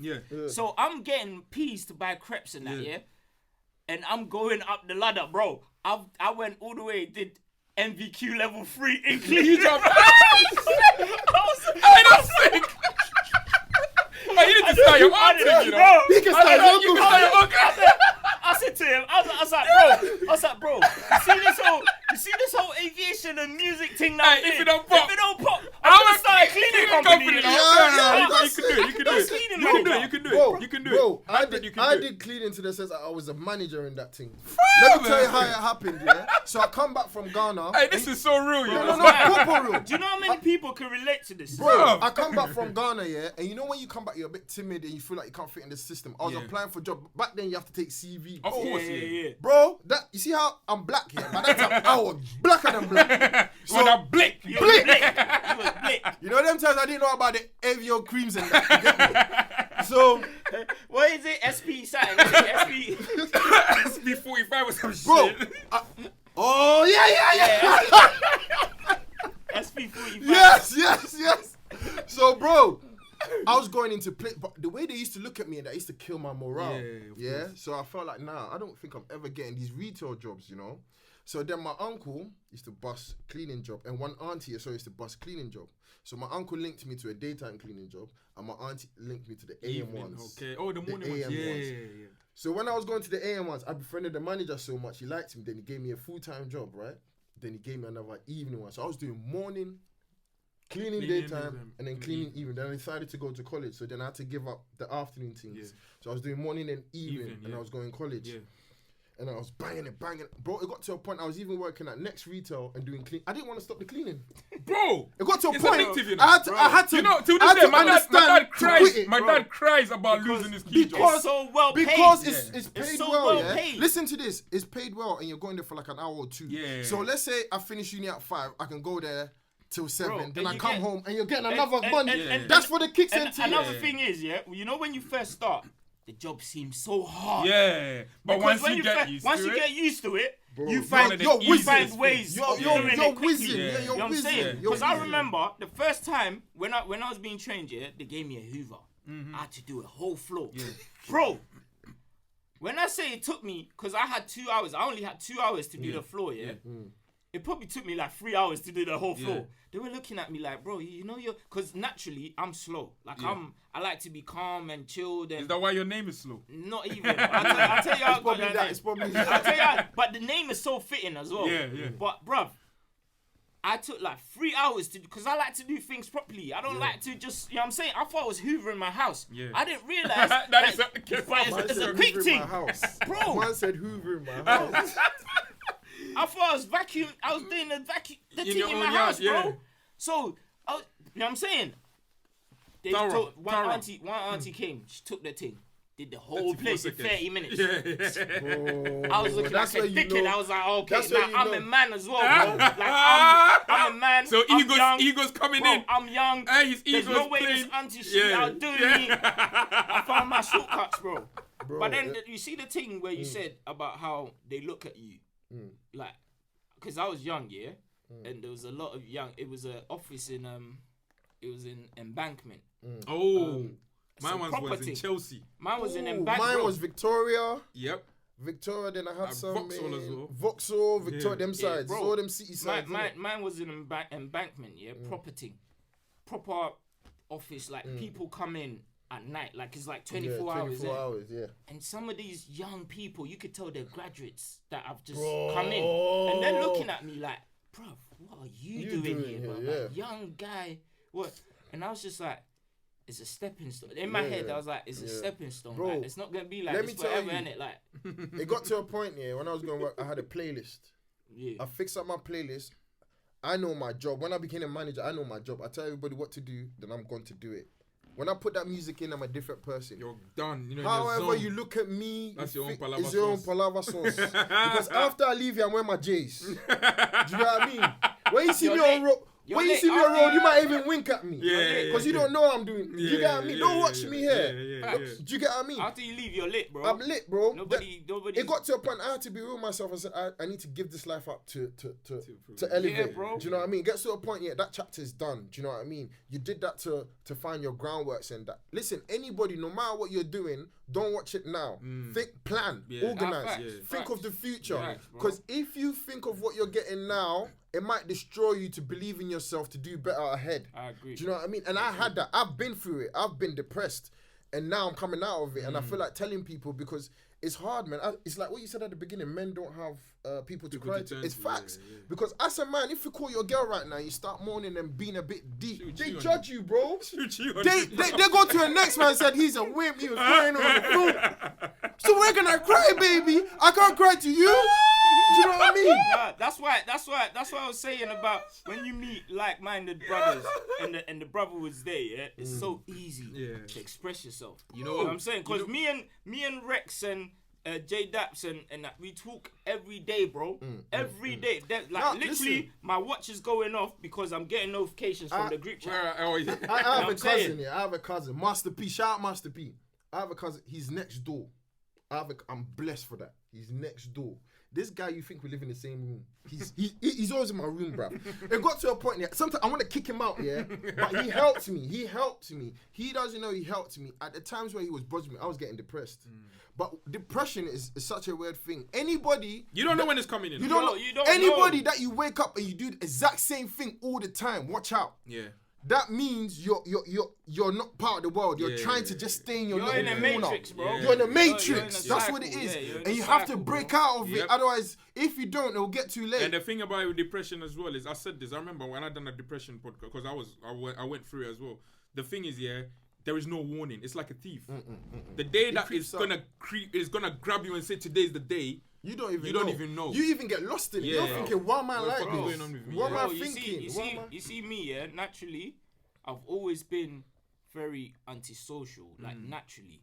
But there was a point where it got really bad, and everybody was probably thinking, this guy just don't like people. Yeah. But bruv, I didn't even know it was depression until I got educated on the signs. And I looked back and I was like, oh shit. Like the whole time I was depressed. The whole time I was stressed. Like I was bro, I was depressed and my cousin kept on coming in that depressing state, but he changed it for me. Because he kept on coming, let's go out, let's do it. Bro, he used to bro, I used to think, brother, I just want to stay in my bed and watch TV. He's like, nah, let's go out, man, you're always in here. Bro, I love you to bits for doing that, because him doing that, even though I still hate your ass, him doing that brought me to this. That's why I'm probably here today. Do you know, that's why I could talk to him. That's why, because I lost it, bro. If I show you things that I invested in, ideas, it's like what we were talking about earlier. Like you give it away because I only gave it away because I didn't have confidence in me. So I was using my ideas to give it to somebody to be me. But nobody can be you, bro. Only you can be you. Only you can be you, Do you know what I mean? And anybody that takes your idea, don't worry. You're the originator. No matter nobody what. can do it like you. Ideas can never run out. Nobody can do it like you. That brings me to a very interesting point. You see in music, I've been to like a lot of people's studios and stuff and seen how they work and stuff. A lot of producers and a lot of engineers and stuff, they're very stingy with plugins. Very stingy with plugins. I get it. You don't want people to have your sound. You don't want people to, but bro, there's certain basic plugins that can help somebody once they know how to use it. Like for example, I would recommend anybody that's recording themselves or try and get waves. It's the basic for mixing your vocals. Basic is the industry standard. You know what I'm saying? You don't have to get Fab Filter and all these other plugins. Just get waves. But even the waves, somebody might not want to give it to you. So it's mad because bro, it's mad because it's like, bro, they give it to them because they can't use it the way you use it. So what are you like? Why are you sitting on it? Why are you sitting on it? You know what I'm saying? No. Do you know what? I just feel like people that are not willing to share ideas or like share knowledge don't have self-belief in themselves. Like they don't think they're the shit. That's true. That is true. That's all it is. You don't think you're the shit. I never thought about that. Yeah, you don't. Me, I'll tell you. Yeah, because you don't believe in your source. Bro, people always tell me like, bro, you scared. just told this person. No, bro, he can't do it like me. Because an idea starts with an idea, but it develops. Yeah. That's the problem. Yeah. So if I give you maybe the beginning, I might do the same beginning with you, but maybe my new update is totally different. Yeah. And remember, you're not chilling with me when I'm trying to update myself. So let's see you update what I gave you. Maybe you can do it even better than me. Or maybe you can do it worse. Bro, that's a great example. I was in the studio with J-Rock. He let me in the sessions. Yeah. He didn't have to. He didn't have to. Yeah. I was in the sessions with him, seeing all the plugins he was using, seeing how he was doing it, how he was recorded. He believes when in I went home, I couldn't do it like him. Yes. I wanted to be him, but I couldn't replicate that. I had to learn and become my own self. Bro, do you know what I'm saying? Yeah, so, bro, give the game. Give it up. Yeah. You know what I'm saying? Give it up because you could help someone come out of that depressive state. And there is so much, there's so much knowledge, there's so much money in every industry. Every single that you will industry. not be affected giving these gems There's away. too much. I don't know why these there's people too much always to think, gain, bro. Yeah, I don't know why these people always think that. Bro, I'd rather we all eating than one person is honestly, eating. man. Because the moment one person is eating, you have to either feed the rest or you get hated. Yeah. Why do you want to be hated? Remember I was saying that about the people I featured on my records. Yeah. Oh, yes. I said I gave everybody ownership percentage. You know what I'm saying? Because I appreciate the fact that I get it. You're not the biggest artist. Yeah. You're not known like that. But I appreciate the fact that we're all independent. We're all starting out, and you took the time to come and bless my team. Yeah. So I'm giving you a percentage. Yeah, fair enough. I produced the records, and I'm an artist on them, so I therefore get a bigger chunk. Yeah, but you still get a percentage. Take something. Yeah. Take 25%. Yeah. Because we never know. It might turn into a sync license. It might turn into this. We might be eating big time because it's played on BBC. Yeah. There's one experience I'm going to share that happened to me when I was very young. When I was very young, me and my cousin that I love so much, we started off like an entertainment company. It was called Sikanda. Yeah. Right? We started. Money doesn't sleep. Yeah, Sikanda. We're doing bare raves and stuff. Yeah. And the problem, we're doing raves and wanted to do clothing line, and bro, we had bad ideas at a young age. I remember that. But you know what happened? We're a group of friends, and let's say me and you started it, and now we've not picked up yet, but we have our friends also supporting us. So I came and I said, bro, since like we're like 5, let's give everybody the same percentage, so everybody works the same. Yeah, that's hard. Yeah, that's me, and my other brethren is like. Nah, we started before them, so let's get the CEO kind of thing. Let's give them. This cost nothing to even have a CEO over. Thank you. This became such a big thing. Now it's nothing. Of course it will. What people don't understand is you can have 20% of 100%. Depending on the work rate that you all put into the 100%, that money you got from the 20% could be bigger than what you would have got on your own. That's what I was saying. Yeah. Remember I was saying that about talking. But when people hear 20%, bro, they panic. The one thing, bro. I don't get it, bro. I always say even this. 5% is something, bro. I always 5%. I always say this, yeah. I'll never turn down any percentage. No. If you give me 1%, you're giving me something. I don't know. That 1% could become 100 grand. Yeah, I don't know. It could even be 100 million, bro. Nobody knows. Nobody really knows. I'm not turning down anything. Bro, do you know one sad thing about our people though? Like, it's like we're talking about artists in Ghana and stuff like that. There was some artists that I reached out that I even gave them beats. Like, I linked up. You wasted their time. Like, bro, time and money, bro. But you know what? I realized about Africans that's bad when they hear the word contract. Yeah, they start shaking. Bro, my people, contract is for us to be safe. Yeah. That's all it is. It's not a bad thing. Do you know? And contract, you can get your lawyer to look. Yeah, he can read to see if I'm about to cheat you, bro. Yeah. When they no, we shouldn't. We're brothers. What brothers? That's what they want. Anybody that's doing a business, especially with a Ghanaian, when they say we are brothers, forget that. Don't do it. Paper is the answer. Yeah. This is why I was saying. When you meet, you have to get with like-minded people. Paper, because when I go to Rex And I said, bro, you see that idea we came up with? Split sheet. This is a split sheet. Sign it. I'm going to put it on the PRS, PPO, blah, blah, blah. Yeah. This is that. He don't even question it because he knows we're going to keep creating. Yeah. We're going to keep... Yeah. He's not, bro, we're not worried about that, bro. Some people get too greedy early, bro. It's the little fame. It's the little girls with the bum saying hi and that too early. It gets to people. My Lord, man. It gets to people, you know. It does. Them things happen. Bro, I've been doing raves and shit and I'm trying to think of the bigger picture. And people are That's why you love that song so much. Yeah. It's the bigger picture. Yeah. Guys, listen. Slow. Bigger picture. Best tune on that. We've got like 10 minutes here, and then the last 5 minutes, we're just gonna let Slow just plug himself. Yeah. Plug himself. Trust me. Alright, cool. Hey, that's bad. Technology, man. You see? Yeah, we're gonna let you plug yourself too. Bro, you have to plug yourself because one thing I realize is, when you mention contract to these brothers, they panic and then they shoot everything off and be like, yo, my brother. No, bro, it's money. We all got bills to pay. You think my ideas and my time managing you is for nothing? Like, I get that you're an artist, but you couldn't do shit if you weren't managed. Yeah. So I'm managing you. So give me my dues. Do you know what I mean? This is one thing that I wanna say. Big up Terrence when he came here, bro.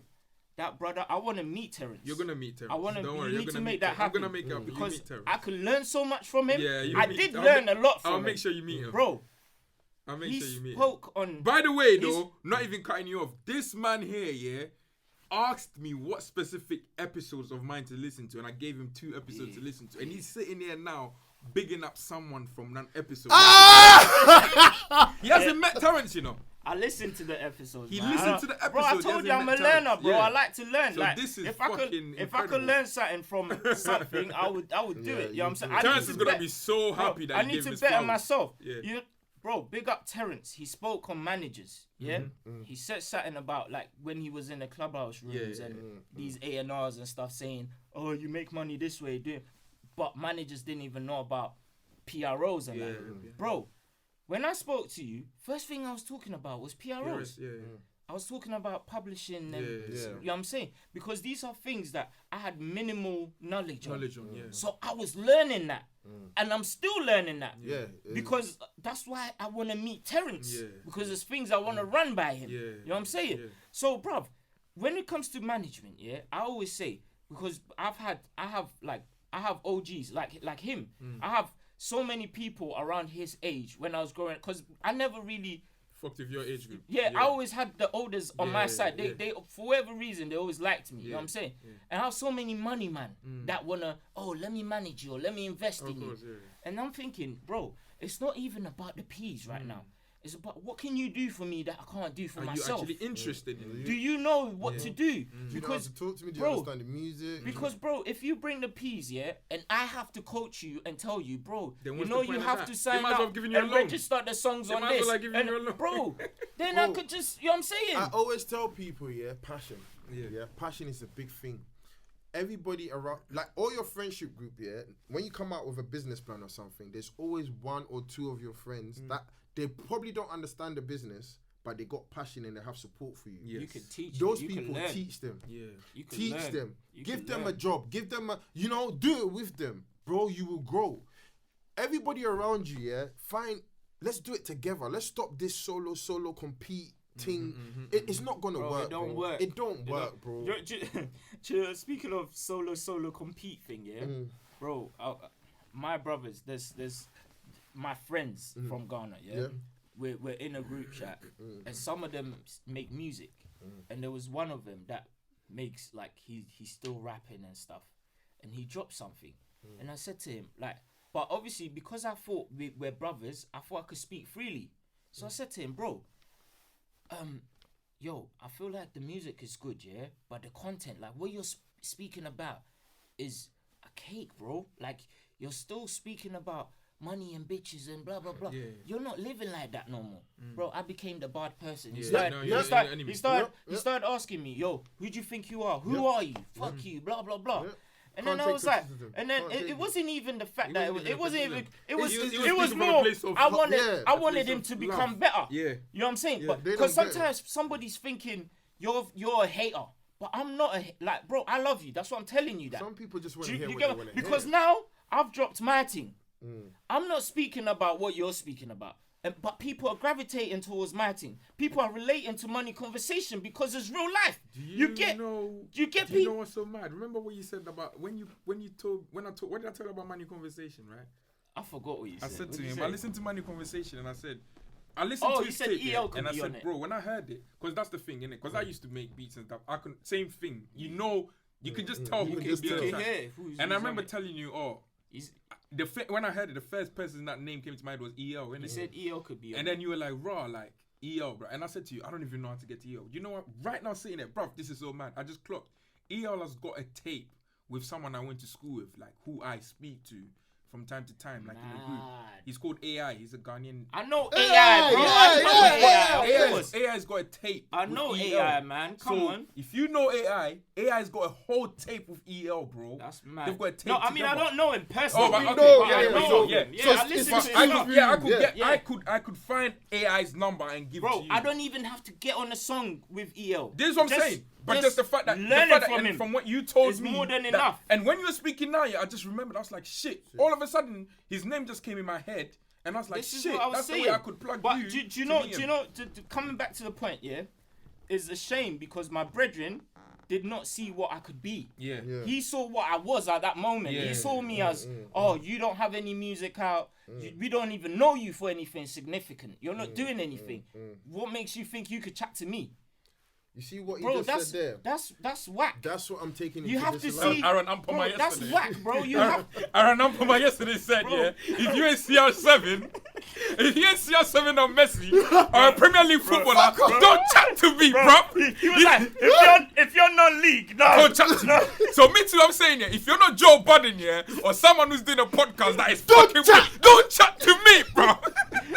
But it's a shame though, because it's a shame, innit? Because my brethren didn't see what I could. He didn't see me for what I could become. Yeah. He saw me for then. Like what picture. I was. He wasn't seeing the bigger picture. I'm just about to break it down. Listen, there's some people, how do I explain this for this to make sense? They don't they cannot take. You see, in this life, there's positive and negative for a reason. There's not just negative or just positive. Yin and yang. Yeah, it goes together. Yeah. So in everything that you do, be ready to take it on the chest. Yep. Because even that, if they tell you something bad that burns you, go back and sit down and listen later. You might find a gem in there. You definitely find a positive in it. Do you know what I mean? The negative ones have more gems than, because positive, like, you've done well. You've done well. Bro, that reminds me. First time I left J Rox's place in 2015 and I came to my bit, and I tried to replicate what I saw from him. I sent him a song and I was like, yo, bro, what you think about it? I was bare happy. And he gave me the real, because he's my brother. So he feels like he could talk to me in a way where it could make me better. He was like, look, I like what you're trying to do, but bro, make sure the vocals are clean. He was like, try and get the vocals as clean as possible. He might not even remember it, but that stuck with me. So everything I was doing, even that's why when I made the video, I said I wanted the gritty sound for the tape. I wanted the rap type of old school vibe, but I wanted the vocals to be clear so you can hear what's going on. Because even though it's gritty and it's got all these different effects on there, you need to be able to understand what I'm saying.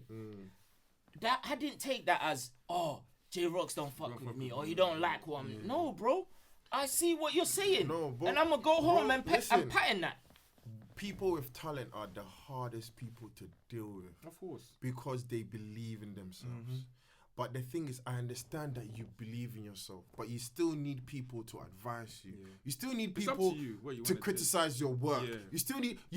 Listen, Kanye West, he believes in this, but he has his people that review his stuff to tell him brother is shit or brother is good for him to move forward or for him to go back to redo it. That's the only way. Way you grow. So if you can't take that, I'm sorry, you can't be big, because then you're not gonna correct yourself. Do you know what I mean? Or you might be big, based on whatever reason, like circumstances or whatever. Yeah. But you might not reach your full potential because you don't want to elevate. You know what I'm saying? And that's the thing.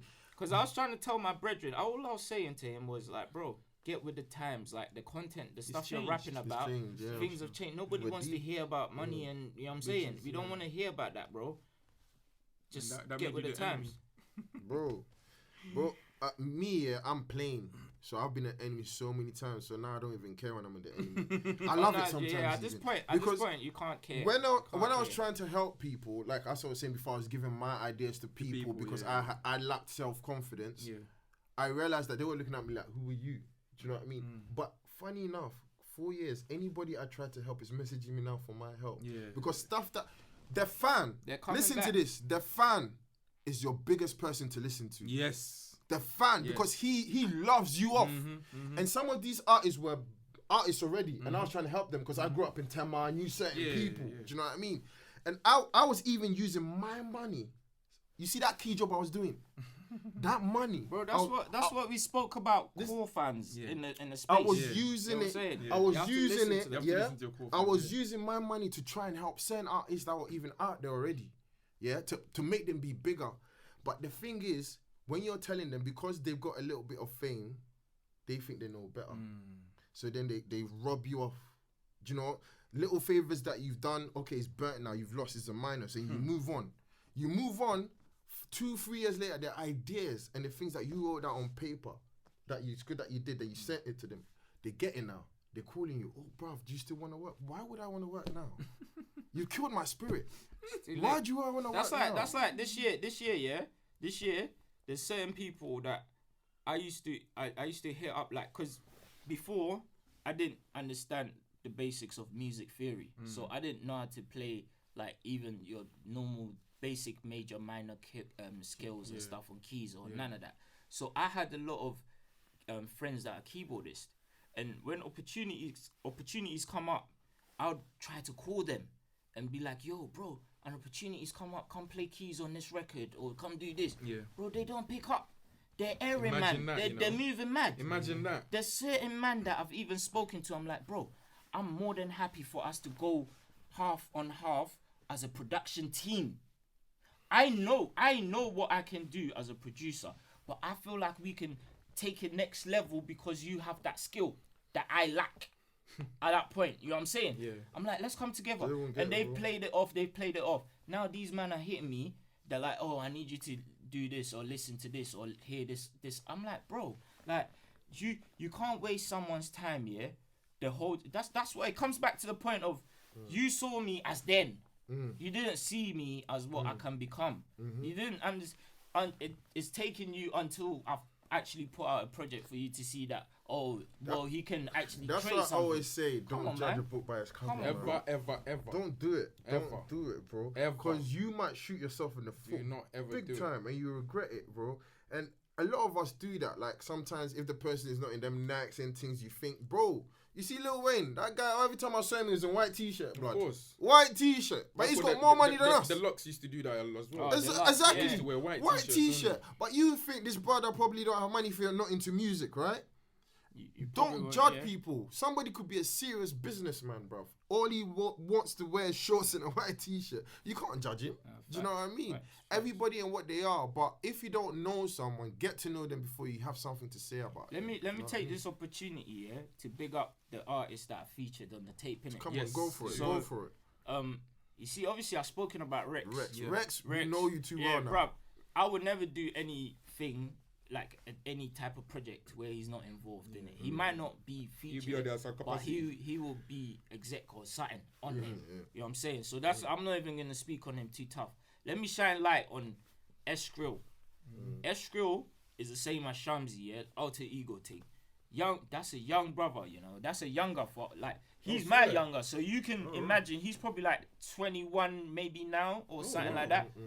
Sick. When I say sick, like I want to big up Thaddeus, because Thaddeus is the one. I went to school with Thaddeus in Canning Town, and Thaddeus is the one that brought him to me, and he was like, "Yo, bro, this is my cousin. He raps, blah blah blah," and then we worked before, But then he went away, went to so many other studios. And then later on, he came back to me. I was like, nah, bro, I've been around, but you're the one I want to work with. Shower didn't work. He was like, I've been around, but you're the one that I want to work with. And I was like, I appreciate that, brother. We're going to build something. Just bear with me, because I'm trying to learn things myself. You know what I'm saying? And he stuck around, bro. And this brother has always got bars in his phone. Just waiting. Bro, I will play him Afrobeats, I'll play him rap, I'll play him anything. He's got bars. That 9 Lives beat, yeah? I made that beat as an exhibition of my talent. I wasn't even planning on putting anybody on it. It was more of a, I haven't made beats in a while. Let me see what I can do. Mess around. I made that. And then he came studio one time. I played it to him. The guy had bro, we recorded the whole thing. That one time. So big up Escrow. He's always like, that guy's gonna go ready. He's gonna go far. He stays ready so he doesn't have to be ready. I wanna big up Big Zoo.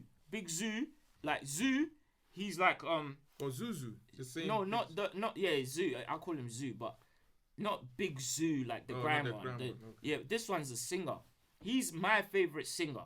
Like I've worked with a few singers. He's my favorite one because he has a nice tone. You know how like Mugiz has got a sick tone? Mugiz is original, For me, Zoo's got a really, really dope tone as well. You know what I'm saying?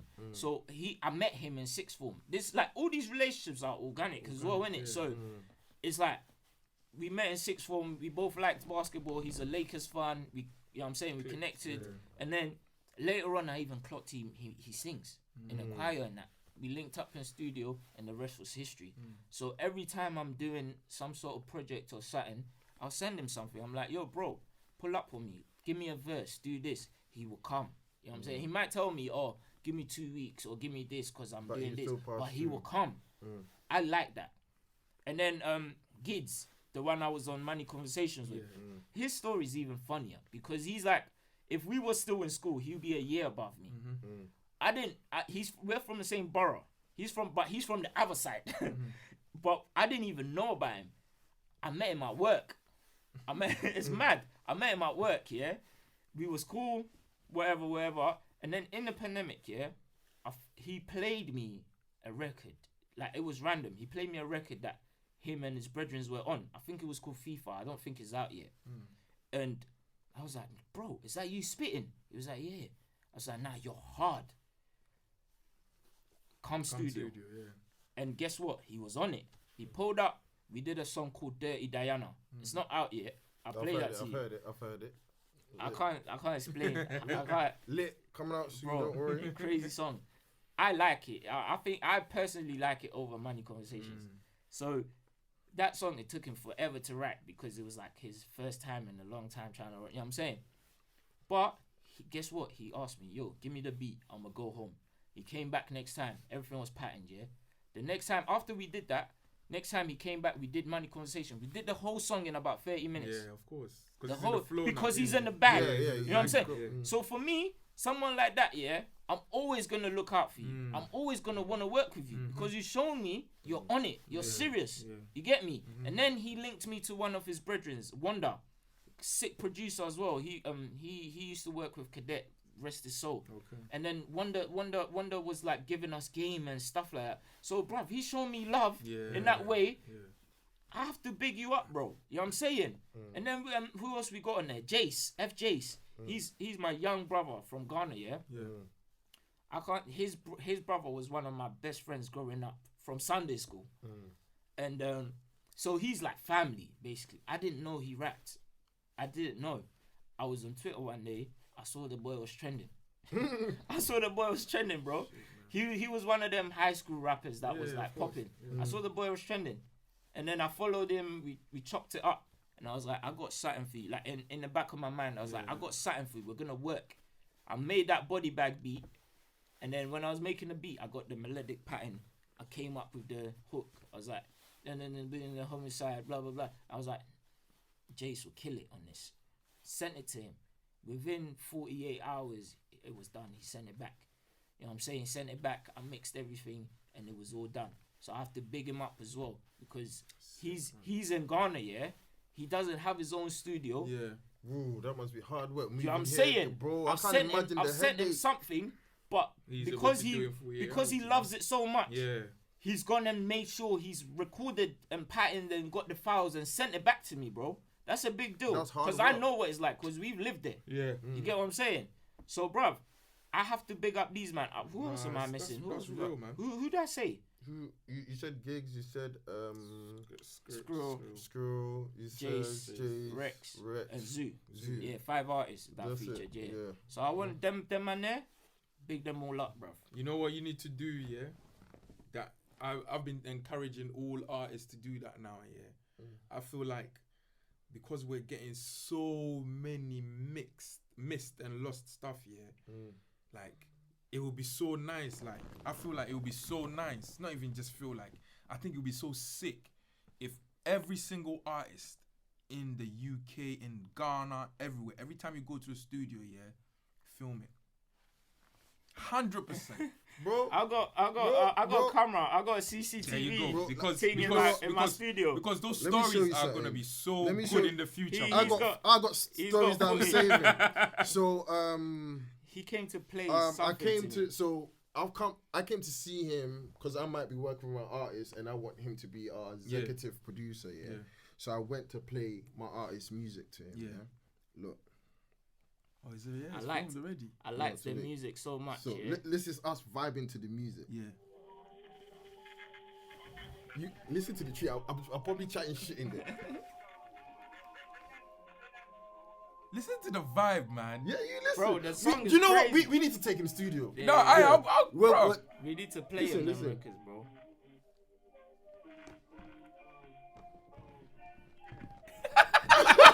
Bro, we started jumping. Hey, bangers, bro. That's sick, you know. Bro, we started jumping. Like, I've never been out. I mean, I make my own beats. Sometimes you get excited, yeah. I've never been excited at my beat, jumping to my beat. Yeah. So when I heard this brother's thing, I was like, oh my God, jackpot. I was like, nah, these are the type of people I need to work with. You know what I'm saying? So, like, we've got the footage of that because we got the camera in the studio. It just as soon as we did that, I said we need this. Do you know I just clocked when I was in college, right? I don't know. I wouldn't say he's my friend. We're associates, innit? But because I remember, I used to make beats from a long time. Remember, I was telling you I used to make grime, right? But there's one thing I've always had, which was melodic patterns. I've got like I love using strings and shit like that because obviously it's just what I know. And like when I went to college, like I told one of my boys at the time, like, yeah, you know I make beats sometimes. Like he's like, right, serious? Like yeah, I played him a few things on my Fruity Loop stuff, and he's like, right, this is sick, blah blah blah. Then he started taking me to studio in Battersea. And there was like a white guy there, singers, and that. It's different, innit? And when they're doing the thing, bro, the thing is, I've just clocked now. I probably got taken advantage of. I didn't clock. Because they've got the beats. Yeah, they've got the beats and everything. And they'll be like, oh, need do something. That's all they always tell me. Creative input, and I'll jump there, I'll jump on it, and I'll drop one quick. This is what Terrence was saying about if you cough on the fucking track, bro, you deserve to get paid. You got a percentage in there somewhere. You know what I'm saying? So I used to do so many melodic and like thingies for them. But I was like 16, 15. I didn't care about this. I just know I've been to studio. I enjoyed it. I did 1 or 2 things. It's coming out soon. I don't even know when it's going to come out. I left it. Look how long ago that was. I probably had things on radio that I didn't even know about. That's the problem. That's the problem. Fucking crazy. Bro, crazy. But now we're lucky in the era now the internet is teaching us a lot. But you know what I mean? Like your podcast is educate. Bro, we didn't have that back then. Yeah, exactly. Do you get what I mean? So all these platforms is helping us now. I was going to say like the you same bringing us. And this is the thing. Like I remember, like, bro, this is the thing. Yeah, if you're watching this now, you're watching this in 20 years time. You're watching this in 40 years time. Because another reason why it's knee deep as well, and why it fitted and I loved it so much is because my son as well is called Knee as well, isn't it? Okay. So ultimately, I see this as something he can inherit. If he wants to carry on, if his personality matches it, he can have it and he can carry on. The name is still there. And because his son will have to be named after me anyway, because that's the way my tribe works. Means it moves. He's not even meant to be named after me. He's meant to be named after my dad, which he is. But my son's, his mom loved my name so much, she was like, nah, he needs to have it. So ultimately, his son is going to have my name anyway, if he has a son. So even if he wants to pass this on, he can pass it on. King, innit? Yeah, He's king. So he can pass it on if he wants to. But it's a thing where, what was I even gonna say? Like, I love. If you're watching this now, 20 years, 40 years, 50 years time, yeah, bro. We are here because I literally went on a podcast, my brethren's podcast, saw that people. I didn't even see anything because they were the ones that were like, bro, people keep on asking you to come on the bloody pod again. Yeah. So there must be something this there. This is what I was saying. Your top 5 personalities big man on the team. So they were like, dude, I was like, all right, cool. Yeah, went on it again. Then I was like, oh, should I do my own thing? This is where it all started. I just tweeted and said, I'm thinking of starting a pod. Should I do it? And I got a good reception. People were like, yeah, do it, bro. Like, you should have had the podcast a long time ago. Like, what are you waiting for?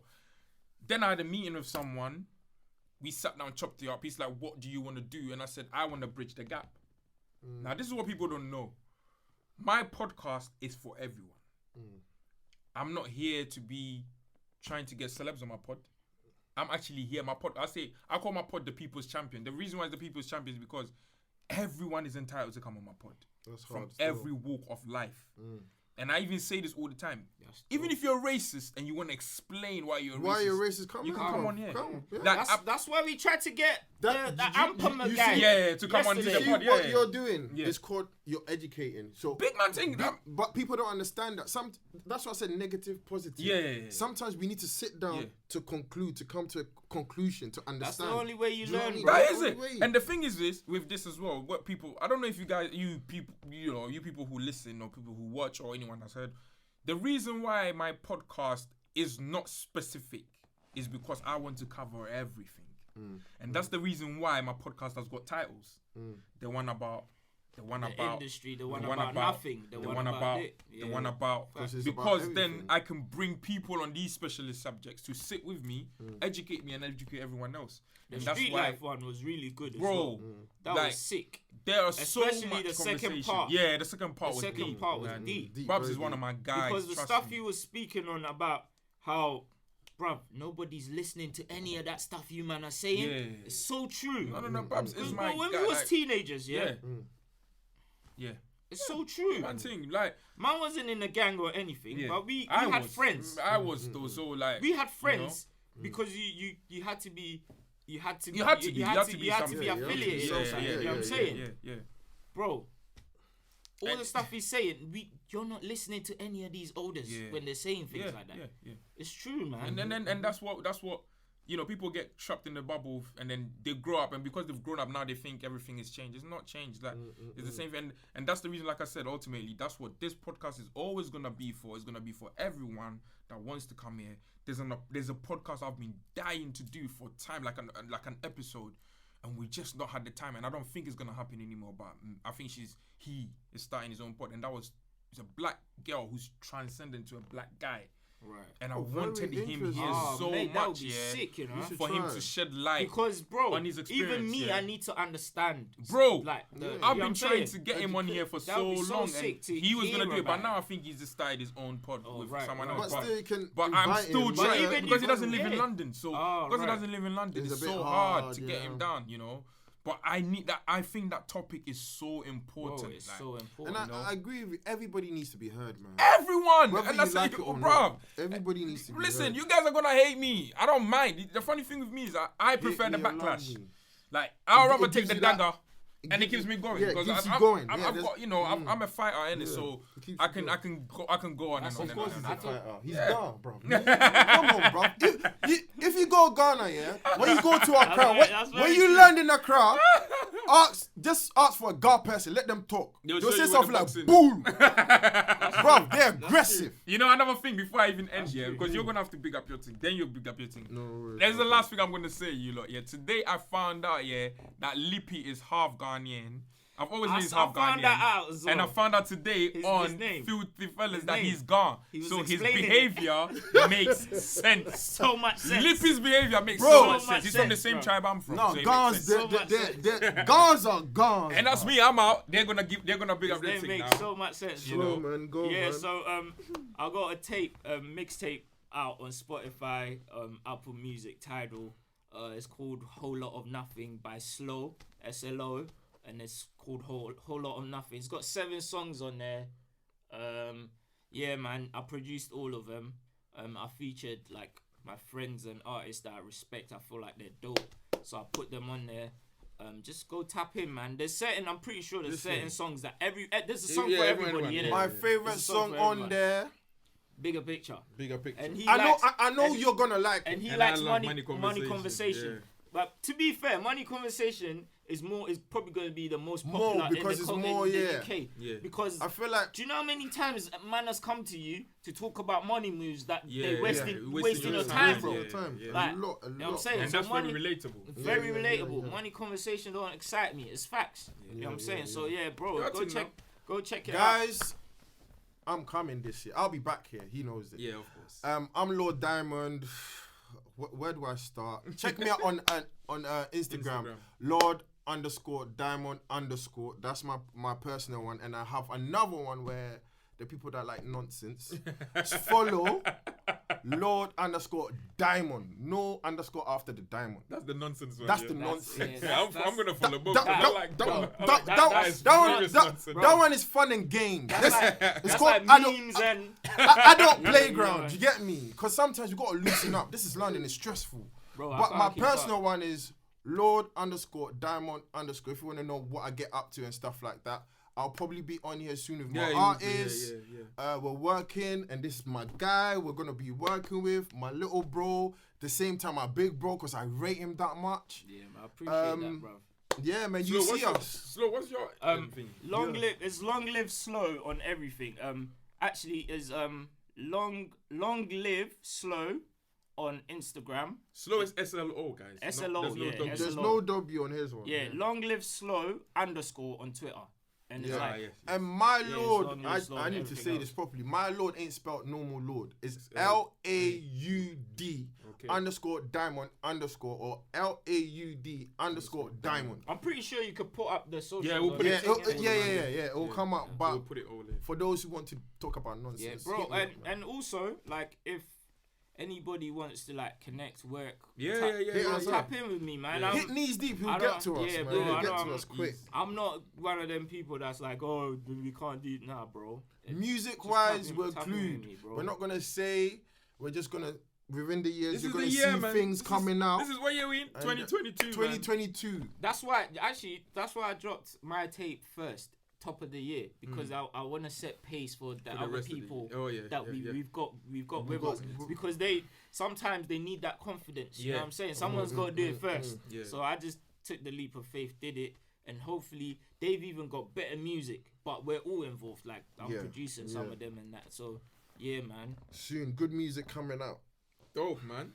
So yeah, we're done, guys, man. What a fucking sick episode this is. It was sick, I told you this episode was gonna pop. We spoke about everything. Everything, you know.